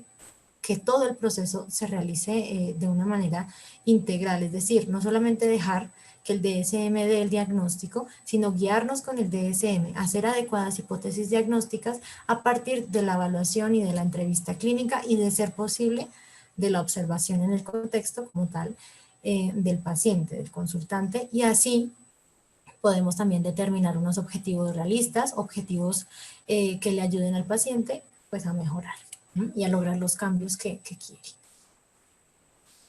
Bueno, en cuanto a entrevista y evaluación clínica, tenemos obviamente un proceso de evaluación. La entrevista, la observación y la aplicación de pruebas constituyen precisamente ese proceso evaluativo en psicología clínica. Tenemos a la entrevista, no es un interrogatorio y es algo muy importante porque muchas veces, y lo dicen ciertos pacientes cuando llegan a nuestra práctica clínica, y es que sentían, ¿no?, que era como llenar un formulario de su vida. Entonces, recordemos, y es que la entrevista más allá de eso es una herramienta, y es una herramienta que no solamente utilizamos en la primera entrevista y ya. o en el primer encuentro con la persona. No, es que la entrevista se utiliza como una herramienta a lo largo de la intervención y por eso es fundamental. También hace parte de nuestro criterio clínico y de nuestro abordaje clínico saber hacer una buena entrevista.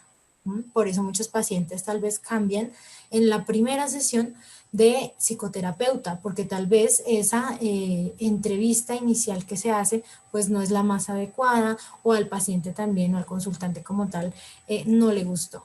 Entonces por eso es la importancia de saber utilizar esta herramienta. Construye también la relación terapéutica, supremamente importante. Lo que les digo, si al inicio tenemos una buena relación terapéutica con el paciente, pues el paciente se va a quedar con nosotros y vamos a tener un proceso terapéutico con él. Pero de lo contrario, pues evidentemente si no tenemos esa relación terapéutica y no la construimos junto con el paciente durante la entrevista y las entrevistas en general, pues no vamos a lograr que el paciente se quede y logre los cambios pues que tanto él como nosotros esperamos. Evalúa la demanda, muy importante, evalúa la demanda del paciente y a partir de allí conocemos qué es lo que quiere el paciente, qué es lo que quiere lograr, cómo vamos también a definir esos objetivos. En la entrevista se establece cómo definimos los objetivos a partir de la evaluación de la demanda y a partir obviamente de esa herramienta tan importante que es la entrevista, cómo conocemos al paciente y a partir de allí ya podemos determinar pues el curso de acción con él. Tenemos también otro método de evaluación que es la observación, lenguaje verbal y no verbal. Aquí también evaluamos la observación cuando es posible, no siempre, pero cuando la observación es posible en el contexto es muy importante porque nos permite y es un método de interpretación, que obviamente esa interpretación va acorde a ese ojo clínico, a ese criterio clínico que tiene el psicólogo pues para determinar y evaluar qué dice la persona, cómo lo dice, por qué lo dice, entendiendo todo esto en el contexto. Es muy importante entender las conductas, los comportamientos, las emociones, los pensamientos, todo lo que tiene que ver con ese problema o esa problemática o esa demanda del paciente en el contexto, porque muchas veces si nos salimos de ese contexto no vamos a comprender adecuadamente la problemática que se está presentando. En el contexto y relaciones del consultante, por supuesto, también en eso pues podemos llegar a tener muchísima más información e interpretar lo que está pasando. No solamente en los espacios, ¿no? En el contexto como tal, sino en esas relaciones que tiene nuestro consultante con otros, ya sea si se está presentando una problemática a nivel de pareja o una problemática a nivel ya educativo, a nivel de aprendizaje o bueno, la problemática que se tenga, dependiendo obviamente de esa demanda que tiene el paciente, pues vamos a evaluar a partir de la observación cuando es posible ese lenguaje verbal y no verbal en el contexto y en las relaciones. Y vamos a tener obviamente la aplicación de pruebas, que las pruebas nos dan también una base importante para poder determinar y tener un diagnóstico también mucho más certero. Tenemos pruebas proyectivas, pruebas psicométricas, tenemos escalas, inventarios, baterías, etcétera. Entonces ya ahí sabemos, MMPI por ejemplo, que nos ayuda allí a evaluar personalidad, las escalas Wechsler por ejemplo que son muy famosas también para inteligencia, los STAI por ejemplo para ansiedad, etcétera. O sea, tenemos muchísimo de donde para poder evaluar adecuadamente al paciente y tener también muchísima más información. Entonces, ese proceso de evaluación y la entrevista entendida también como un proceso de evaluación y de reevaluación, es decir, la entrevista, la observación y la aplicación de pruebas van a constituir ese proceso de evaluación que nos va a permitir dar un diagnóstico certero y así definir los objetivos terapéuticos. Así definir los objetivos para el cambio del paciente y obviamente pues para que el paciente tenga pues en el desarrollo de la terapia éxito en esa terapia. Aquí la entrevista psicológica entonces la vemos allí muy central y les doy algunas características importantes y es que obviamente es una herramienta esencial de trabajo. Para nosotros como psicólogos la entrevista es la base, es una herramienta fundamental, esencial para comprender al paciente, comprender la demanda y establecer esas hipótesis diagnósticas tan importantes. Tenemos también que la entrevista constituida como un instrumento y como una técnica fundamental en el campo clínico que nos permite dar un diagnóstico adecuado, que nos permite determinar precisamente conocer un poco mejor al paciente y determinar el por qué sucede esto, las causas, y conocer mucho mejor esa problemática por la que el paciente pues básicamente nos está viendo. Tenemos también esa interacción, esa entrevista nos permite tener la interacción intencionada con el fin de evaluar los pensamientos, sentimientos y conductas del sujeto. Entonces, con la entrevista psicológica como tal, y muchos obviamente desde la práctica lo hemos hecho durante todos estos años y desde el momento en el que pues estábamos en nuestra formación profesional, y es que esa entrevista psicológica se utiliza como base precisamente del proceso clínico. Y es intencionada porque a partir de ella queremos conocer la demanda del paciente, lo que está pasando. Características importantes: el entrevistador es quien lleva el control, pero quien dirige la entrevista es el consultante. Si el consultante no nos quiere dar cierta información o todavía es renuente de pronto a comentarnos a profundidad el problema, a pesar de que nosotros llevamos el control de los temas tal vez que a nuestro juicio clínico debemos tratar, es el paciente, el consultante quien la va a dirigir, porque si el consultante no nos da esa información o no podemos como tal dirigir esa entrevista, pues va a ser muy complicado determinar la demanda y el objetivo como tal de esa consulta y el objetivo terapéutico. Tenemos que la entrevista psicológica obviamente es un método de investigación en el cual las observaciones van a originar lo que hablábamos y eran esas hipótesis clínicas, esas hipótesis diagnósticas que se validan o no durante el proceso. En la primera consulta no podemos diagnosticar. En la primera consulta recién, y sé que lo saben ustedes, establecemos una relación con el consultante, conocemos un poco el problema y empezamos a tal vez establecer ciertas hipótesis que a nuestro criterio clínico y a partir de nuestra experiencia puede estar sucediendo. Pero en la primera entrevista es imposible diagnosticar. Y obviamente, pues quien lo haga no estaría pues haciendo a nivel ético las cosas de manera adecuada. ¿Por qué? Porque en la primera entrevista, en una hora, y digamos, si lo hablamos a nivel ya de sistemas de salud, pues en una hora no es suficiente, o en 20 minutos o en 45 minutos no es suficiente para conocer al paciente, su problemática, generar hipótesis diagnósticas, comprender las demandas del paciente y asimismo generar los objetivos terapéuticos. Identificar puntos principales del problema que plantea el consultante para diseñar estrategias y ayudar en la resolución de ese problema. También lo entendemos como un proceso de indagación clínica y a la vez una forma de intervención. Con la entrevista no solamente evaluamos, y por eso es tan importante y tan completa, sino que también hacemos intervención por medio de ella. Identificar pautas de conducta a partir de la entrevista, sentimientos y pensamientos que el sujeto ha establecido a lo largo de su vida. Por medio de ella también podemos conocer al consultante. Y tenemos un equilibrio entre objetividad y sensibilidad. Y aquí es muy importante esa parte porque, claro, como psicólogos clínicos debemos ser muy objetivos a la hora de evaluar y de hacer una intervención con el paciente, de conocer al paciente, pero no se nos olvide que al frente nuestro, que es quien está en la consulta, es un ser humano y por ello también tenemos que generar esa empatía y esa sensibilidad también con el paciente. ¿Por qué? Porque es una persona que está contándonos su dolor, su sufrimiento, y lo está contando a una persona que es desconocida para ellos. Por eso la importancia de la empatía en el proceso clínico y obviamente durante la entrevista. Aquí solamente para recordar, sabemos que hay entrevistas estructuradas, no estructuradas o semiestructuradas, y eso pues ya lo determina también un poco el curso de la terapia. Tenemos acá, en cuanto a la promoción, prevención e intervención en salud mental, muy importante. Debemos diferenciar para qué son o en qué punto se dan esos programas, ya sea de promoción, prevención o intervención. Cuando hablamos de un programa de promoción de la salud mental y conductas positivas, en este caso hablamos de que se orienta a poblaciones que son amplias, a comunidades muchísimo más amplias, por medio de programas que van a enseñar. Enseñan, son unos programas mucho más específicos, por ejemplo, un programa de actividad física, un programa de una nutrición adecuada, del manejo del estrés, de estrategias, por ejemplo, para la crianza de los niños, etc. Entonces, ¿qué es lo que tenemos acá en estos programas de promoción? Que se orientan a grandes comunidades para evitar que aparezca la patología.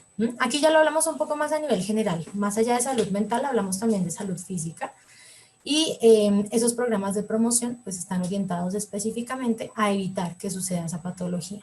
Tenemos programas de promoción, y estos programas de prevención de la enfermedad, ya hablamos de programas dirigidos a poblaciones de riesgo de desarrollar alguna enfermedad o trastorno. Entonces tenemos niños con bajo peso al nacer, tenemos obesidad infantil, tenemos algún tipo de trastorno del neurodesarrollo que puede llegar a generarse, o que a partir de ciertas características de riesgo que pueda presentar ese paciente, pues hacemos un programa de prevención de esa enfermedad o de esa psicopatología para que no se desarrolle ni la enfermedad ni el trastorno en ese caso. Por ejemplo, programas de prevención, cuando tenemos una latencia alta de consumo de alcohol durante el embarazo, podemos tener allí un síndrome alcohólico fetal en el bebé. Entonces, ¿cómo evitamos esto? Con programas de promoción, y cuando ya tenemos un factor de riesgo muy importante, pues hacemos un programa de prevención en este caso, para que no se desarrollen ciertos trastornos, o que el menor pues evidentemente no tenga ya o se le diagnostique con esa enfermedad o con ese trastorno específicamente, una psicopatología. Ya tenemos los programas de intervención y tratamiento de la patología o trastorno, que promueve pues patrones saludables para que puedan llegar a beneficiar al paciente. Aquí cuando hacemos intervención y tratamiento ya sabemos que es cuando la persona pues ya tiene la enfermedad o está sufriendo del trastorno de la psicopatología. Los profesionales de la salud mental van a participar en la intervención siempre que haya la intención de tratar de producir un cambio en la vida de otros. Y eso es algo muy importante, y creo que es algo que ya les he mencionado, y es que si el paciente no quiere el cambio es muy difícil. Cuando hacemos programas de promoción de la salud, si las personas tienen malos hábitos alimenticios, o si las personas tienen una mala actividad física, o pues básicamente a lo largo de su vida tienen ciertas características y unos hábitos negativos, pues vamos a hablar ya a futuro de ciertas enfermedades que pueden ser causadas por ello, y pues esos programas de promoción, a pesar de haberlos hecho, pues no van a servir de nada. Aquí lo que hacemos es que estos programas, ya sea de promoción, prevención o intervención ya como tal en salud, pues generen un cambio. Si ese cambio no se produce debido a la falta de compromiso, por ejemplo, del paciente, pues entonces vamos a saber que es un proceso que no fue exitoso, y que si el paciente no va a querer el cambio, pues es muy complicado. No solamente en salud mental, sino en salud en general. Y tenemos acá algo muy importante, y esto ya tiene un poco que ver con esas políticas públicas, y es que tenemos múltiples factores de riesgo. Tenemos situaciones sociales que son muy adversas, que pueden llegar a causar problemáticas en salud mental. La pobreza, la violencia, los altos índices de delincuencia, la inseguridad. En este momento, por ejemplo, que tenemos esa crisis económica por la falta de empleo, o porque muchos negocios tuvieron que cerrar debido a la pandemia, etcétera. Eso también son factores de riesgo que deben ser evaluados adecuadamente y a tiempo para poder generar un programa o un proceso de prevención o un proceso de intervención para mitigar que se pueda llegar a generar como tal esa psicopatología en este caso, o bueno, una enfermedad determinada. Tenemos aquí la falta de factores protectores también, y es que tenemos pocas o nulas políticas públicas desarrolladas para prevenir la enfermedad mental. Las políticas públicas están hechas ¿para qué? Para que efectivamente beneficien a la comunidad, y la comunidad tenga un cambio, tenga un proceso positivo para que se mitiguen esos factores de riesgo. Pero si esas políticas públicas son inexistentes o son inefectivas, como muchas veces ha sucedido y como sigue sucediendo, que también lo hablábamos en sesiones anteriores, pues vamos a tener, aparte de factores de riesgo muy elevados, pues unos factores protectores que no nos van a ayudar para mitigar o para disminuir esa psicopatología o la aparición de esa psicopatología.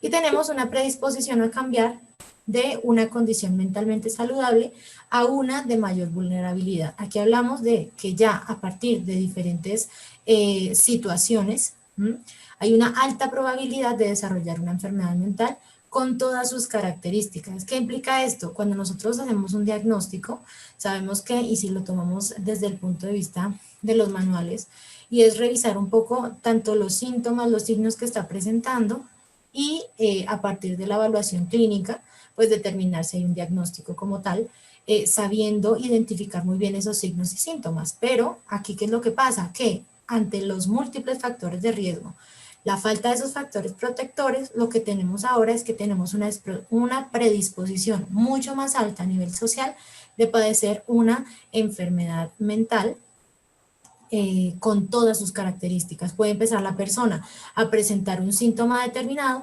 pero a partir de el paso del tiempo y con todo lo que les decía de la injerencia de estos factores, pues la persona ya puede llegar a presentar la enfermedad o la psicopatología con todas sus características. Por eso la importancia de esas políticas públicas para poder mitigar ese proceso de la presentación de la enfermedad, disminuyendo así los factores de riesgo y aumentando los factores protectores. ¿Qué tenemos aquí? Y se los pongo allí al lado porque serían esos factores evidentemente que pueden llegar a ser protectores, y por otra parte pues tenemos unos factores de riesgo que pueden llegar a tener una injerencia negativa para la presentación de algún tipo de enfermedad mental. La actividad física es supremamente importante. La actividad física y más o menos media hora de ejercicio nos ayudan a mejorar los procesos de memoria. Nada más por allí ya tenemos una base, por ejemplo, para mejorar el aprendizaje y en general también pues nuestra salud. Los procesos cardiovasculares mejoran con esa actividad física. Entonces la actividad física sería en ese caso un factor protector. El manejo del estrés, la intervención durante el embarazo, cuando las mamás de pronto no tienen la suficiente ayuda u orientación médica respecto al embarazo, podemos tener algún tipo de síndrome como el síndrome alcohólico fetal, o podemos tener allí una espina bífida porque no sabía cómo alimentarse o nutrirse adecuadamente durante el embarazo, etc. Entonces necesitamos tener intervenciones durante el embarazo que protejan también ese desarrollo del bebé. Prevención del uso de sustancias, que es muy importante. Habilidades sociales, las personas hoy en día no tienen tantas habilidades sociales. No estamos hablando de habilidades para socializar con otros, para estar con amigos, sino de también resolución de conflictos, tratar a otras personas. Y a nivel social, pues sí que se ha visto pues que tenemos una sociedad bastante violenta, una sociedad que evidentemente va a responder a ciertas situaciones, y pues la violencia es un factor determinante para que pues las habilidades sociales allí se vean casi que comprometidas y muchas veces al límite. La prevención de violencia y la delincuencia también son muy importantes para determinar que haya un factor protector, porque esto constituye un factor de riesgo para que se pueda presentar una enfermedad mental o una psicopatología. Puede tener una persona desarrollar incluso un trastorno de ansiedad por los altos índices de violencia, de delincuencia y de pobreza, dependiendo de la zona o dependiendo del lugar en donde viva. Entonces, por eso, si hacemos un proceso allí de prevención y mitigamos esa violencia, delincuencia, pobreza, vamos a tener pues un factor protector a nivel social, pues para que no sucedan esas enfermedades mentales y no se desarrollen. Y por supuesto, incluir a la comunidad en el cambio en salud mental. Es muy importante que las comunidades comprendan esa importancia en la salud mental, la importancia de hacer esos programas de prevención, de promoción y esos programas de intervención para mejorar la salud mental y la salud en general.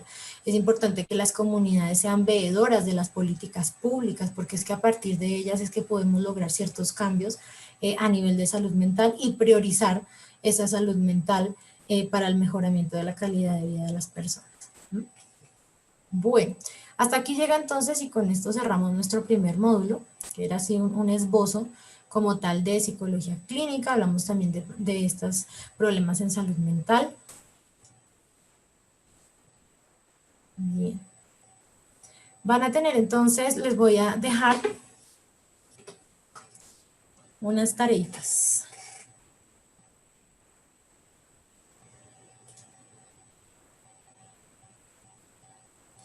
Entonces, esperen un segundo.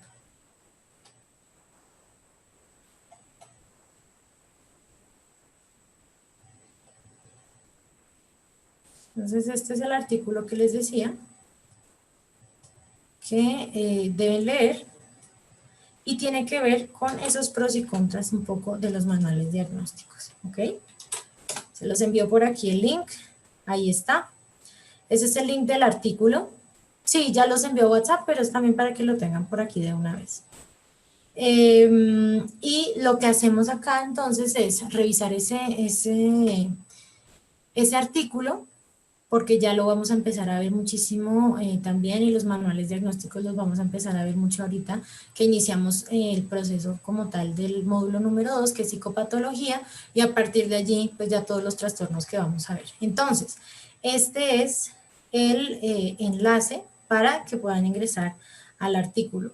2, tienen una tareita y es ver un video y sobre ello van a solucionar el examen.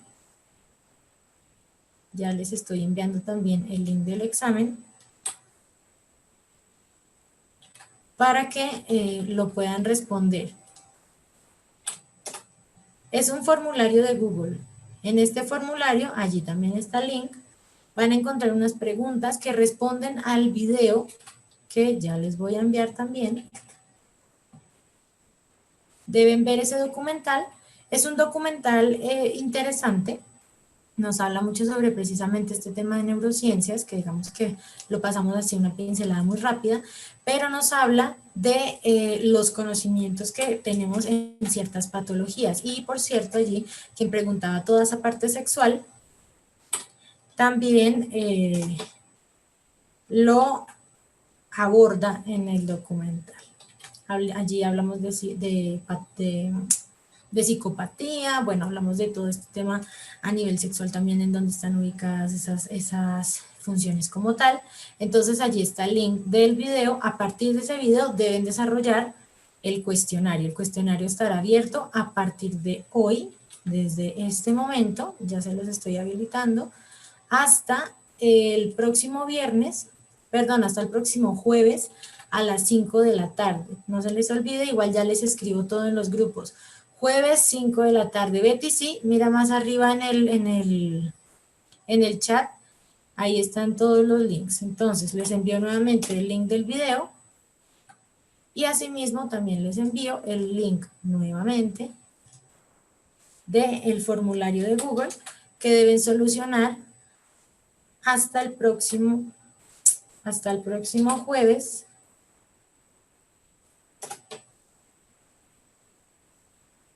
a las 5 de la tarde. No se les olvide, jueves 5 de la tarde. Ahí está para todos. Igual, se los envío por acá para que lo tengan, pero ya se los envío también a los grupos de WhatsApp. Toda la información, ¿ok?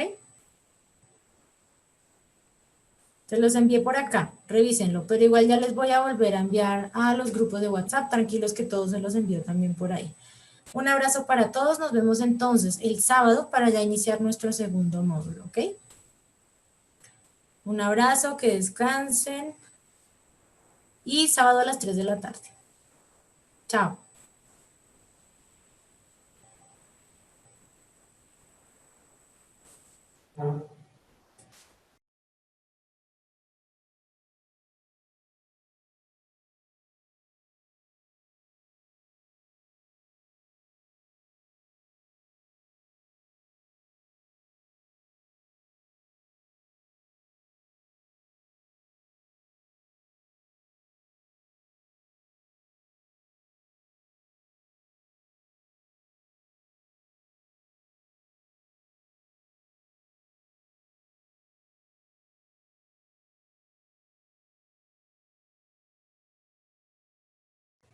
Sí, ya vi.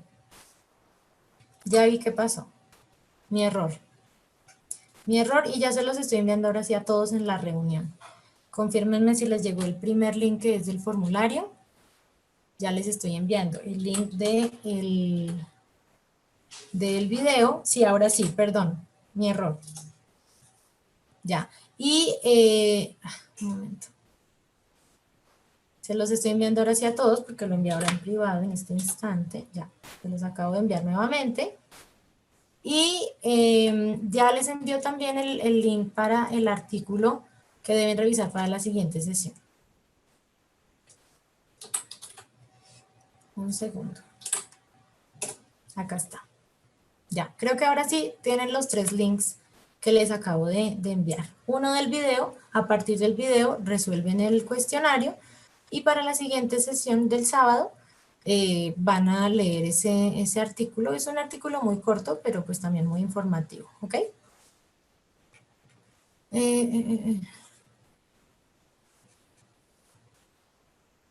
Ok, vale. Bueno, ahora sí, muchísimas gracias por su asistencia, les agradezco mucho, feliz noche a todos, ya les envío también toda la información a WhatsApp y un abrazo. Martín, si quieres ya podemos cerrar la sesión, muchas gracias.